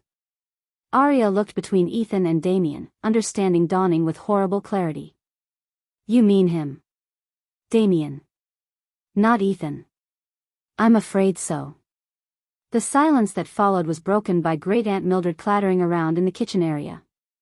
Well, this is a fine mess, she announced to no one in particular. 2 husbands, 1 throne, and an army of rogues at the door. And here I was worried about having enough place settings for dinner. Maybe we should focus on stopping Victor first, Aria suggested desperately. Deal with the marriage situation after we're not all dead. Actually, Damien said quietly, I have a proposal. Every eye in the room turned to him. Single combat, he said, looking directly at Ethan. The old way. Winner takes the throne and the queen. Absolutely not, Aria said immediately. It would solve several problems at once, Damien continued as if she hadn't spoken. Establish legitimate claim to the throne, resolve the marriage question, and potentially unite the packs under strong leadership. I said no. It's not your choice, Ethan said quietly, and something in his voice made her stomach drop. He's within his rights to challenge me. Ethan. I accept, Ethan told Damien, ignoring Aria's sharp intake of breath. Tomorrow at dawn, then. Traditional rules, shifted form, no weapons, fight to yield or death. To yield or death? Aria's voice cracked. Are you both insane? It's the only way, Damien said, and there was genuine regret in his eyes. I'm sorry, Aria. I wish there was another solution. She looked around the room at her newfound family, all of whom seemed to think this was a perfectly reasonable way to resolve a complex magical and political situation. Even Great Aunt Mildred was nodding approvingly while she arranged cookies on a serving plate. This is barbaric, Aria protested. This is how things are done, James said gently. Some traditions exist for good reasons. The rest of the evening passed in a blur of preparation and planning that felt sickeningly like a combination of war council and funeral planning. Maps were spread across tables, weapons were cleaned and sharpened, and Great Aunt Mildred insisted on planning a menu for after the combat because people need to eat regardless of who wins. But it was the quiet moment she found with Damien in the sanctuary's gardens that truly shook her. You don't have to do this, she told him as they walked among glowing flowers under a star-filled sky. Yes, I do. His voice was sad but determined. My father has already destroyed too many lives. I won't let him destroy any more. But if you lose, then the better man will rule beside you, and the Pax will be stronger for it. She stopped walking and turned to face him, studying his profile in the moonlight. You really mean that? Aria. He turned to meet her gaze, and she was startled by the intensity she saw there. I've been magically bound to you since I was 8 years old. Do you think I could have lived with that for 17 years without developing feelings? The confession hit her like a physical blow. Bad enough that she was caught between two men she cared about. Worse to discover that her feelings were even more complicated than she'd realized. Damien. I know you love him, he said quietly. I can see it in the way you look at him, hear it in your voice when you say his name. But I love you too. And if combat is the only way to resolve this, then so be it. Before she could respond, alarms began ringing throughout the sanctuary. Not mechanical alarms, magical ones, the kind that made the air itself scream with warning. Victor, Damien breathed, his head tilting as he listened to sounds only supernatural hearing could detect. He's found us. They ran back toward the main buildings, but they were too late. Dark shapes were already pouring over the sanctuary's walls, rogues and mercenaries, dozens of them, moving with the coordinated precision of a military operation. How? Luna shouted over the chaos as the Moonstone survivors scrambled to defend their home. The sanctuary is warded, hidden. The Bond, Damien said grimly, drawing a wicked-looking knife from somewhere in his jacket. He's been tracking us through my connection to Aria. The battle erupted around them with vicious intensity. The Moonstone survivors were skilled fighters, but they were outnumbered and caught off guard. Aria watched in horror as her newfound family fought for their lives against an enemy that seemed to anticipate their every move. Then she saw Victor himself, standing at the edge of the battle with that same cold smile he'd worn at the ranger station. But it was what happened next that stopped her heart. One of Victor's rogues had gotten behind Ethan's position. The Alpha King was engaged with 2 other attackers, his attention focused on the immediate threat, when the third rogue raised a silver-bladed spear aimed at his back. Time seemed to slow as Aria realized what was about to happen. Ethan would die, and there was nothing she could do to stop it, nothing except the one thing she'd been avoiding since discovering her heritage. She could embrace her full Moonstone power, claim her birthright completely, and save his life. But doing so would strengthen every magical bond she possessed, including the one that tied her to Damien. The choice was impossible and immediate: save the man she loved and bind herself forever to a marriage she'd never chosen, or preserve her freedom and watch him die. The rogue spear began its deadly arc toward Ethan's unprotected back. And Aria made her choice. If you are enjoying this video, do well to hit the like button and subscribe to the channel. Chapter 7. Power. It erupted from Aria like a silver supernova, raw and brilliant and absolutely devastating. But this time, instead of wild destruction, it flowed with purpose, guided by love and desperation and the absolute certainty that she would not let Ethan die. The rogue spear, inches from Ethan's back, simply disintegrated. The attacker himself was thrown backward by the force of Aria's magic, slamming into a stone wall with enough impact to crack both the stone and several of his bones. But the most dramatic change was in Damien.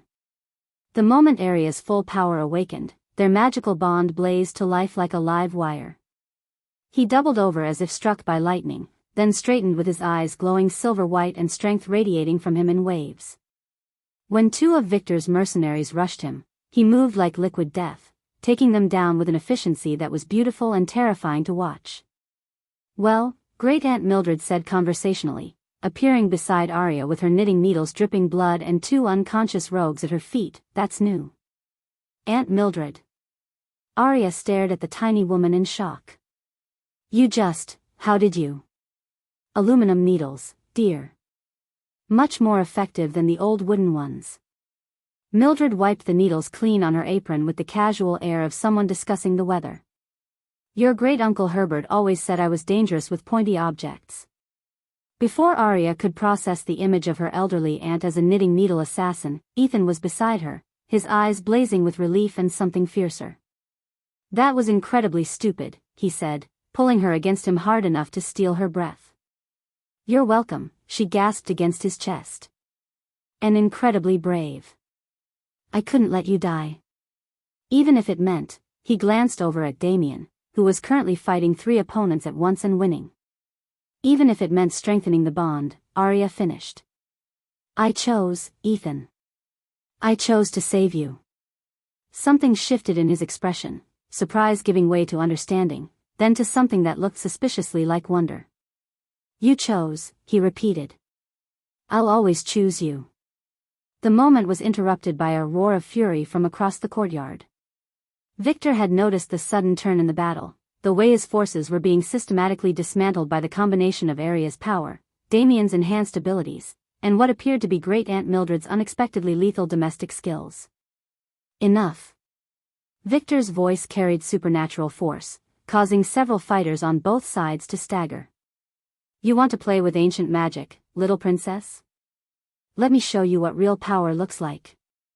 He raised his hands, and the air around him began to darken with something that felt fundamentally wrong.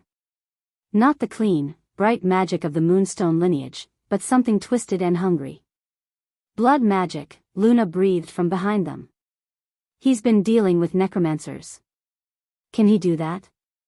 Aria asked, watching in fascination and horror as shadows began to coalesce around her uncle. He can try, Damien said, appearing at her other side. His face was grim but determined. But it requires a sacrifice. Something precious.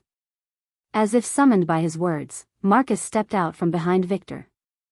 But this wasn't the cold, calculating adoptive father Aria remembered. This Marcus looked broken, desperate, and when he spoke, his voice carried the weight of 17 years of guilt. Aria, he called across the battlefield. I need you to know, I never wanted this. Any of it. Marcus, don't, she started to say, but he was already moving.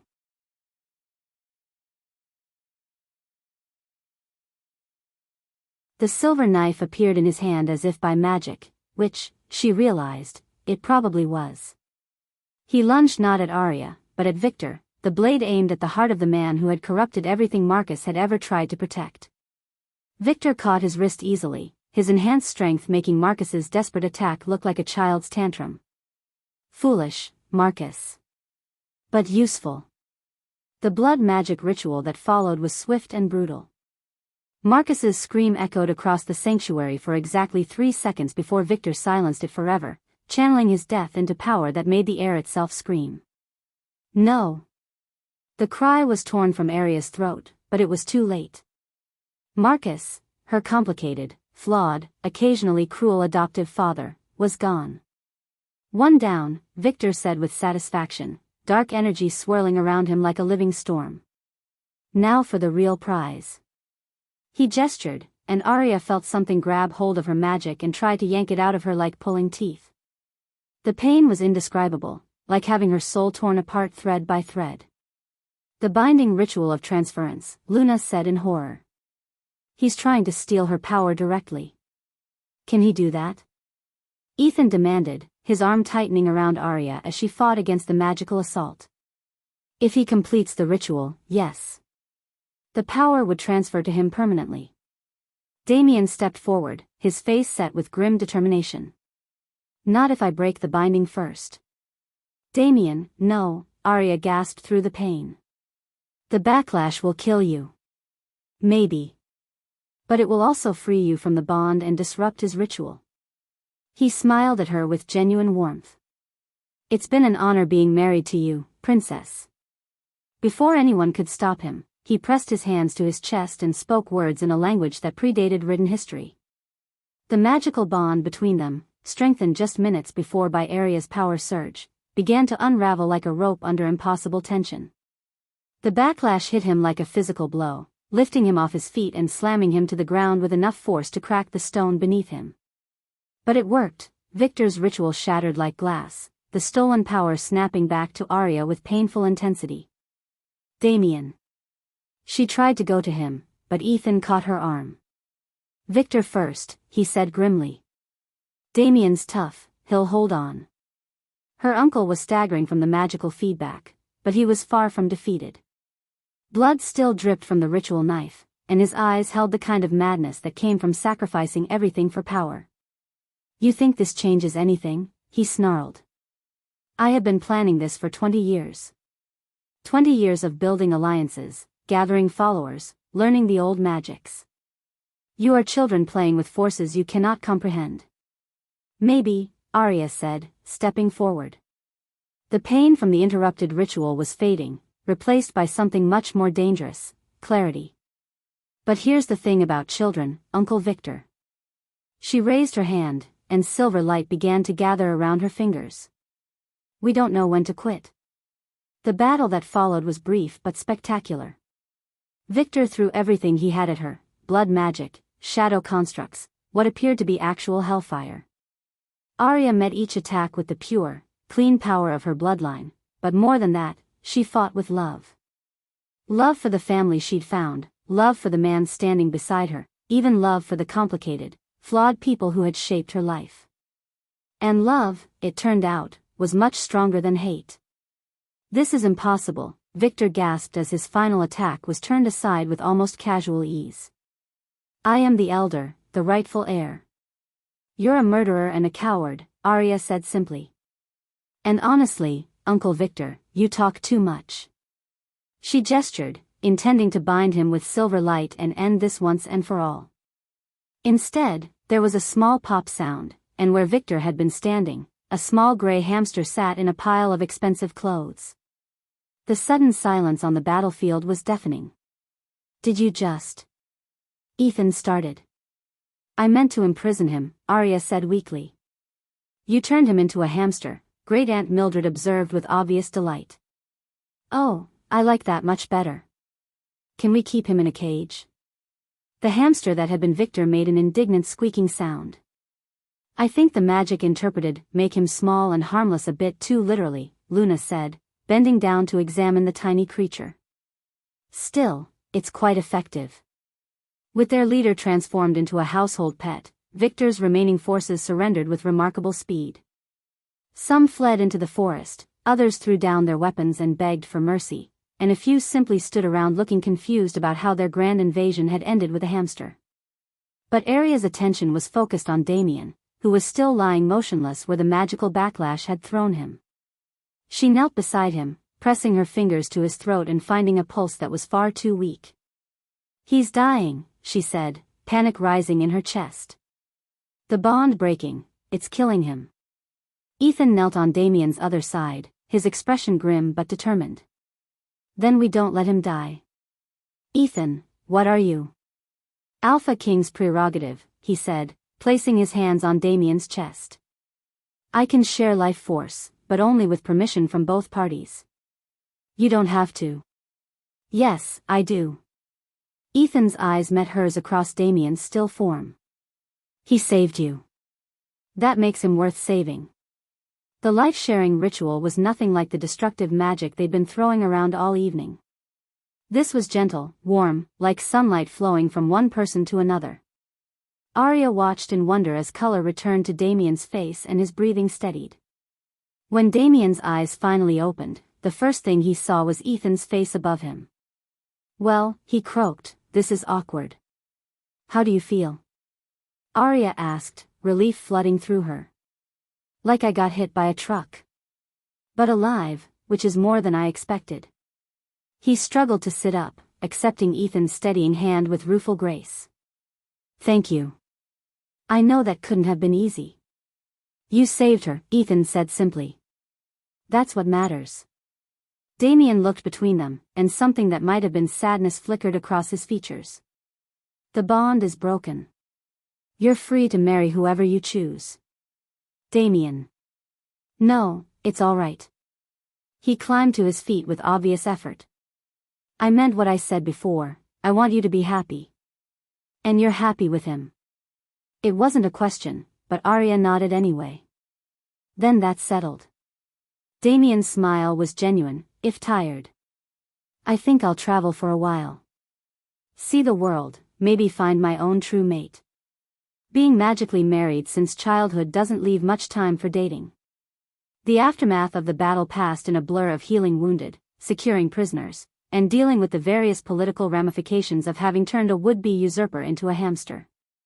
The Council of Alphas, when they arrived, were surprisingly accepting of the situation, partly because Victor's army had included several of their own dissatisfied pack members, and partly because Aria's display of power had been impossible to ignore. The Moonstone Queen, Alpha Rodriguez said with obvious relief, no longer speaking in nervous rhymes. Finally, the barriers can be properly restored. About that, Alpha Chen added, his usual fussiness replaced by genuine curiosity. Your Majesty, have you noticed anything different about your magical signature? Aria frowned. Different how? It feels broader, Luna said thoughtfully. More encompassing. Like it's not just Moonstone power anymore.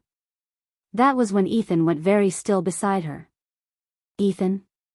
Aria turned to look at him. What is it? I can't feel my Alpha King authority, he said quietly. It's gone. The realization hit them both at the same time. When he'd shared his life force with Damien, he'd shared more than just physical strength. He'd given away the supernatural authority that had made him the Alpha King of all North American packs. And it had gone to her. I'm sorry, she whispered, horror dawning. I didn't know, if I had realized. Hey. He cupped her face in his hands, his expression gentle. Do you think I care about a title? I'd give up a dozen thrones for you. But your power, your position, will be better served with you wielding them. He smiled, and there was no regret in it, only love. Besides, I've always thought the world could use more queens and fewer kings. The celebration that followed felt surreal. Great Aunt Mildred had somehow produced a feast from nowhere. The surviving pack members were already swearing allegiance to their new queen, and somewhere in the sanctuary, Victor the hamster was presumably adjusting to his new life in a cage. But the peace was shattered by the arrival of a young werewolf messenger, his clothes torn and his face pale with exhaustion. Your Majesty, he gasped, dropping to one knee before Aria. I bring urgent news from the Eastern Territories. What is it? She asked, though she had a sinking feeling she already knew. The European packs have declared war, the messenger said. They say the power transition in North America shows weakness, and they're moving to establish dominance over all pack territories in the Americas. The celebration ground to a halt. Aria felt the weight of her new crown, metaphorical though it was, settling on her shoulders like lead. How long do we have? She asked. Their advance forces will reach the eastern seaboard within the month, the messenger replied. The main army will follow within 6 weeks. Aria looked around at her assembled allies, Ethan, steady and supportive at her side, Great Aunt Mildred, already muttering about logistics, the Council of Alphas, grim but determined, and all the faces of the people who were now looking to her for leadership. Well, she said finally, surprising herself with how calm her voice sounded, I guess we'd better get ready for another war. But even as she said it, her hand found Ethan's, and she felt his fingers squeeze hers in silent support. Whatever came next, they would face it together. If you are enjoying this video, do well to hit the like button and subscribe to the channel. Chapter 8. 6 months later. Aria Moonstone Rivers stood before the full-length mirror in what had once been her childhood bedroom at the Blackthorne mansion, now converted into a royal suite, and tried not to laugh at the sight of herself in full ceremonial regalia. I look ridiculous, she announced to the room at large. You look like a queen, Luna corrected from her position by the window, where she was overseeing the final preparations for what Great Aunt Mildred had dubbed the wedding that actually counts. A queen who's about to trip over her own train and fall face first into the wedding cake, Aria muttered, turning to examine the elaborate silver and midnight blue gown that seemed to have roughly 17 layers and possibly its own gravitational field. That's what the bridesmaids are for, dear, Mildred said cheerfully, emerging from the walk-in closet with an armload of matching accessories. To catch you when you fall and to make sure Victor doesn't escape his cage during the ceremony. 6 months of life as a hamster had not improved Victor's disposition. If anything, being fed a steady diet of sunflower seeds and having to exercise on a wheel had made him more irritable than ever. He was currently residing in an elaborate habitat in the mansion study, squeaking angrily whenever anyone walked by and occasionally attempting to gnaw through the bars with his tiny teeth. Has anyone checked on him today? Aria asked, accepting a delicate silver tiara from Luna. Oh yes, Mildred said with obvious satisfaction. I gave him fresh bedding this morning. Would shavings really bring out his eyes? The transformation into queen of all North American packs had been a steep learning curve, made more complicated by the fact that Aria was still learning to control powers that seemed to have a mind of their own. Just last week, she'd accidentally turned all the roses in the royal gardens purple during a particularly intense budget meeting, and 2 days ago, she'd made it snow in the middle of a summer diplomatic reception. But she was learning. More importantly, she was learning to share the burden. Any word from the Eastern Front? She asked, trying to inject casual interest into her voice. The European advance forces have been successfully repelled, Luna reported with a smile.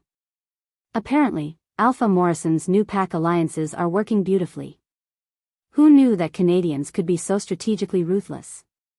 The war with the European packs had turned out to be less of a war and more of a series of very firm negotiations backed by the overwhelming magical authority of the new Moonstone Queen. When Aria had demonstrated her ability to transport entire armies to various unpleasant locations, usually involving polar ice caps, the Europeans had suddenly become much more interested in diplomatic solutions. And Damien's report? Aria tried to keep her voice neutral, but Luna's knowing smile suggested she wasn't entirely successful. He's completed the northern border security arrangements and will be back in time for the ceremony, Luna said. Along with his new girlfriend, apparently. Girlfriend? Aria felt a little ping of something that might have been jealousy, followed immediately by genuine happiness for her former magical husband.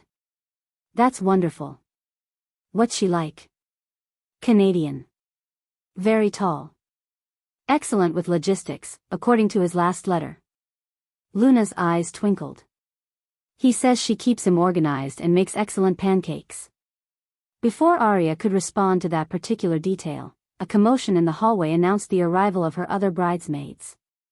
Celeste swept into the room wearing a pale blue dress that matched her eyes, followed by 3 of Aria's newly discovered Moonstone cousins and, somewhat surprisingly, Alpha Chen's daughter who had become an unexpected friend during the recent diplomatic negotiations.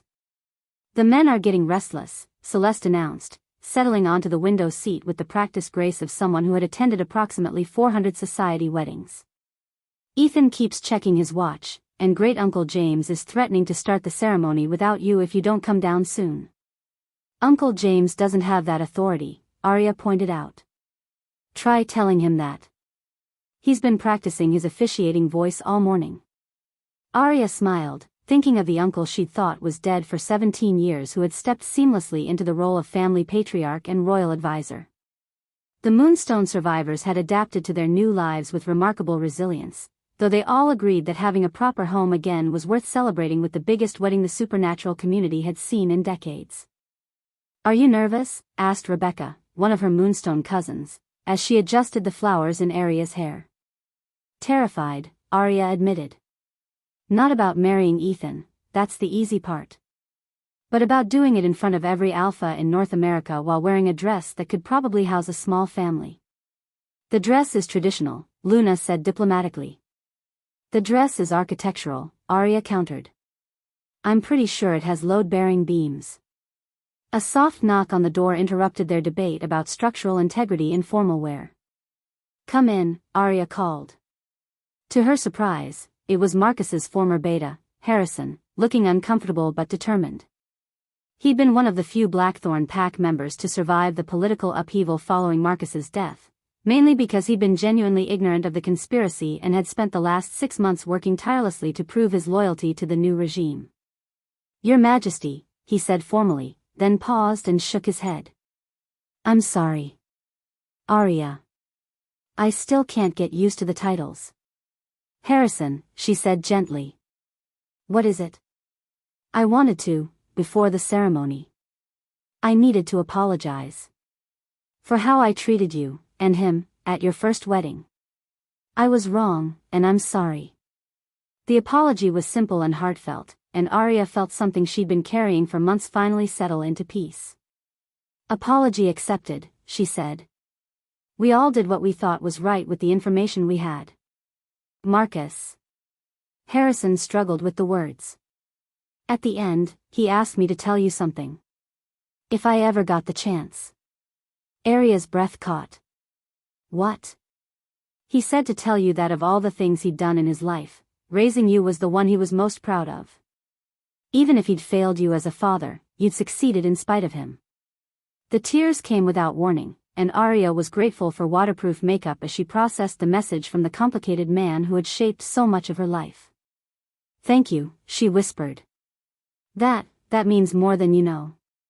Harrison nodded and withdrew, leaving Aria with her emotions and her bridesmaids, who had tactfully pretended not to notice the crying. Ready? Luna asked gently. Aria looked around the room at the women who had become her family, biological and chosen, old friends and new allies. Then she thought about the man waiting for her downstairs, the one who had given up a kingdom for her and never once made her feel like she owed him anything in return. Ready, she said. The ceremony took place in the mansion's back gardens, which had been transformed into something out of a fairy tale. White roses and silver ribbons decorated every surface, and tiny lights hung from the trees like captured stars. Chairs arranged in neat rows held what appeared to be every important supernatural figure in North America, along with a surprising number of humans who had been quietly read into the supernatural community over the past few months. Aria made her way down the aisle to the sound of a string quartet and the barely suppressed collective gasp of 300 wedding guests getting their first look at the royal regalia. But all of her attention was focused on the man waiting for her at the altar.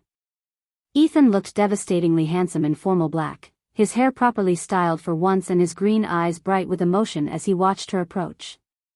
Beside him stood Damien, who had indeed returned for the ceremony with a tall blonde woman who looked like she could arm wrestle a bear and win. Dearly beloved, Great-Uncle James began in his best ceremonial voice, we are gathered here today to witness the union of Queen Aria Moonstone and King Ethan Rivers.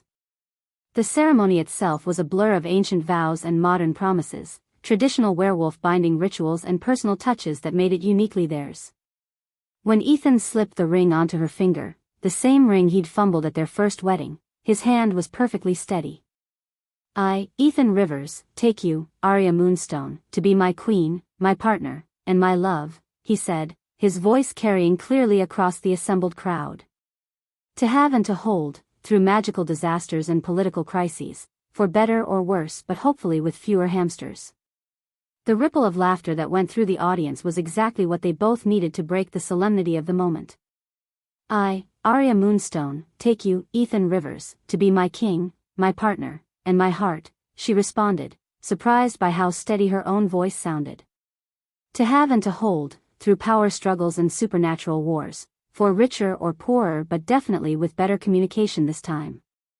By the power vested in me by the moon goddess and the fact that I'm the oldest surviving moonstone, James declared with obvious satisfaction, I now pronounce you husband and wife, king and queen, and hopefully the last couple I'll have to marry this decade. The kiss was nothing like their first wedding, tentative and nervous and over before it started. This one was confident and joyful and lasted long enough for Great Aunt Mildred to start loudly clearing her throat. Save some for the honeymoon, she called out, causing Ethan to pull back with a laugh. The reception was held in the mansion's ballroom, which had been decorated to match the gardens and was currently being patrolled by discreet security in the form of several very large werewolves and what appeared to be Victor's cage, which had been moved to a place of honor near the head table. He seems to be enjoying the music, Ethan observed, watching the tiny hamster run frantically on his wheel in rhythm with the band. Mildred says it's good for his cardiovascular health, Aria replied, accepting a glass of champagne from a passing waiter. Though I think she just enjoys making him exercise. Your great-aunt is a terrifying woman. She's also standing right behind you, Mildred said cheerfully, appearing with a plate of wedding cake. And she has excellent hearing. I meant that as a compliment, Ethan said quickly. Good boy. Have some cake. The evening passed in a whirl of congratulations, political discussions disguised as small talk, and an increasingly elaborate series of toasts that culminated with Alpha Rodriguez attempting poetry again and Alpha Chin giving a 15-minute speech about the proper way to conduct a royal wedding reception. But it was the quiet moment Aria shared with Damien that meant the most to her. Any regrets? He asked as they stood on the terrace, watching Ethan being enthusiastically congratulated by what appeared to be the entire Canadian delegation. About which part? she replied. The magical disasters, the family revelations, or the fact that I accidentally conquered most of a continent? About choosing him over me. The question was asked lightly, but Aria could hear the genuine curiosity underneath. No, she said simply. Do you? Damien smiled, glancing over at his own date, who was currently arm wrestling 3 alphas simultaneously and winning. Not even a little. Though I do think we would have made beautiful, extremely powerful, and probably very dangerous children. The world is probably safer this way. Probably. They stood in comfortable silence for a moment, watching the party continue around them. Thank you, Aria said finally. For everything. For being willing to die to free me, for accepting the situation with grace, for being a better man than your father ever was. Thank you for showing me what real love looks like, Damien replied. It made it easier to recognize it when I found my own. As if summoned by his words, the blonde Canadian appeared at his elbow. Damien, she said in a voice that suggested she could bench press a truck, your countrymen are challenging mine to a drinking contest. Your participation has been specifically requested. Duty calls, Damien said with a grin. Your Majesty, if you'll excuse me. Aria watched him go with genuine fondness, then turned as she felt familiar arms slide around her waist from behind. Enjoying your party? Ethan murmured against her ear. Our party, she corrected, leaning back against his chest. And yes, though I'll be glad when we can escape to somewhere that doesn't require formal titles. About that. Ethan turned her in his arms, his expression suddenly serious. I have something to tell you. If you're about to reveal another major supernatural conspiracy, I'm going to turn you into a hamster to keep Victor company. Nothing like that, he laughed. But there's something I never told you about our first wedding. About why I was really so nervous. Aria frowned. What do you mean? I knew, he said simply. The moment I saw you at the altar, I knew you were my true mate. Not because of political alliances or magical bonds, but because of this. He pressed his hand over his heart. I was terrified that you'd never feel the same way about me. Ethan. I know the magic is gone, the Alpha King power, the formal authority. I know I'm not the man you married anymore. You're exactly the man I married, Aria said fiercely. You're the man who pretended to be weak to protect me, who gave up everything to save someone he saw as a rival, who makes terrible pancakes and thinks meditation requires food-based props. I still think that's a valid training method. You're ridiculous and wonderful and mine, she continued, reaching up to frame his face with her hands. Power or no power, title or no title, I love you. Just you. Even if I can't carry you over thresholds without nearly concussing us both. Especially then. The kiss that followed was interrupted by a commotion from inside the ballroom, specifically, the sound of Great Aunt Mildred's voice rising above the music. Has anyone seen Victor? His cage is empty. They rushed inside to find the wedding guests in various states of alarm, several alphas sniffing around the abandoned hamster habitat, and Mildred standing with her hands on her hips looking thoroughly annoyed. How does one lose a hamster? Alpha Chen demanded. Surely there are protocols for this sort of thing. Check the flower arrangements, Luna suggested. He's always been fond of roses. I'll check the kitchen, Celeste offered. Maybe he went for the wedding cake.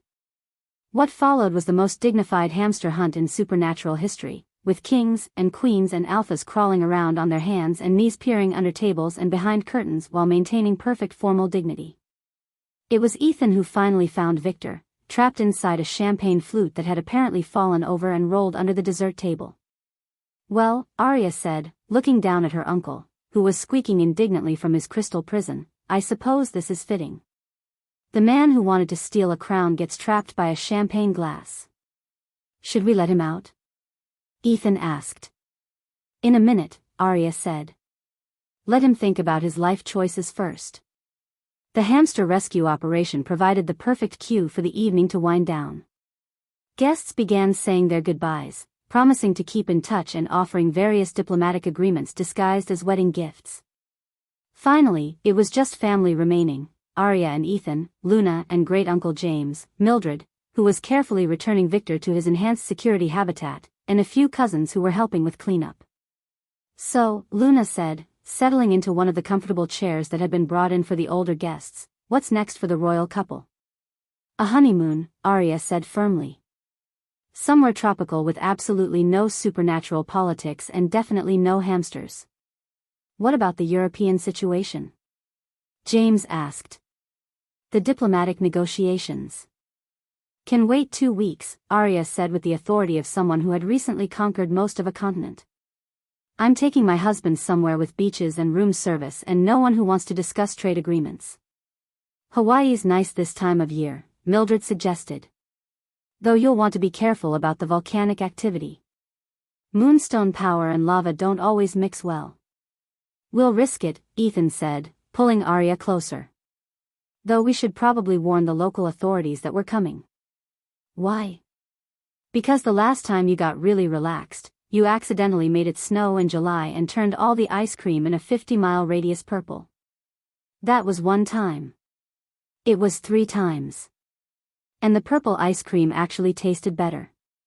As they bantered, Aria looked around at the people who had become her chosen family: the aunt who had protected her from the shadows, the great-aunt who had turned domestic skills into weapons, the uncle who had stepped up to help rebuild their shattered pack, the man who had given up everything for love. 6 months ago, she'd been nobody special, the adopted daughter who didn't quite fit anywhere. Now she was a queen, a wife, a leader of a supernatural nation, and the proud owner of one very disgruntled hamster uncle. "You know," she said thoughtfully, "when I was growing up, I used to dream about finding out I was secretly a princess." "And?" Ethan prompted. "I never imagined it would involve quite so much paperwork." "Or hamsters," Luna added. "Definitely not hamsters." They sat in comfortable silence for a moment, listening to the distant sounds of the cleanup crew and Victor's occasional indignant squeaking from his habitat. "Aria," Ethan said quietly, his arm tightening around her waist. For what it's worth, I think you make a wonderful queen." She smiled, thinking about the challenges that lay ahead: European negotiations, domestic policy, the ongoing question of what to do with Victor once they figured out how to change him back, and the general complexity of ruling a supernatural nation while still learning to control magic that seemed to have a sense of humor. "Ask me again in a year," she said. "Preferably after I've figured out how to get through a royal audience without accidentally redecorating the throne room." "The pink and gold marble was actually quite nice," James said diplomatically. "It was supposed to be silver and blue." "Details," Mildred said with a wave of her hand. "The important thing is that you're learning. And you've got good people around you to help." Aria looked around at her family again: blood and chosen, old and new, human and werewolf, and one very small and irritated hamster. "Yes," she said, settling more comfortably against Ethan's side. "I really do." Outside, the moon was full and bright, casting silver light through the ballroom windows and making everything seem touched with magic. Which, Aria supposed, it probably was. After all, this was her life now: supernatural politics and magical mishaps, family reunions and hamster management, and a love story that had started with a forced marriage to a supposedly weak Omega and had ended with finding her true mate, her perfect partner, her king. She wouldn't trade it for anything. Even if it did involve an unusual amount of rodent-related drama. If you have made it this far, meaning you enjoyed the video, please do like this video and subscribe to this channel for more videos like this. And don't forget to drop your thoughts in the comments section below. Don't forget to share it with family and friends. The end.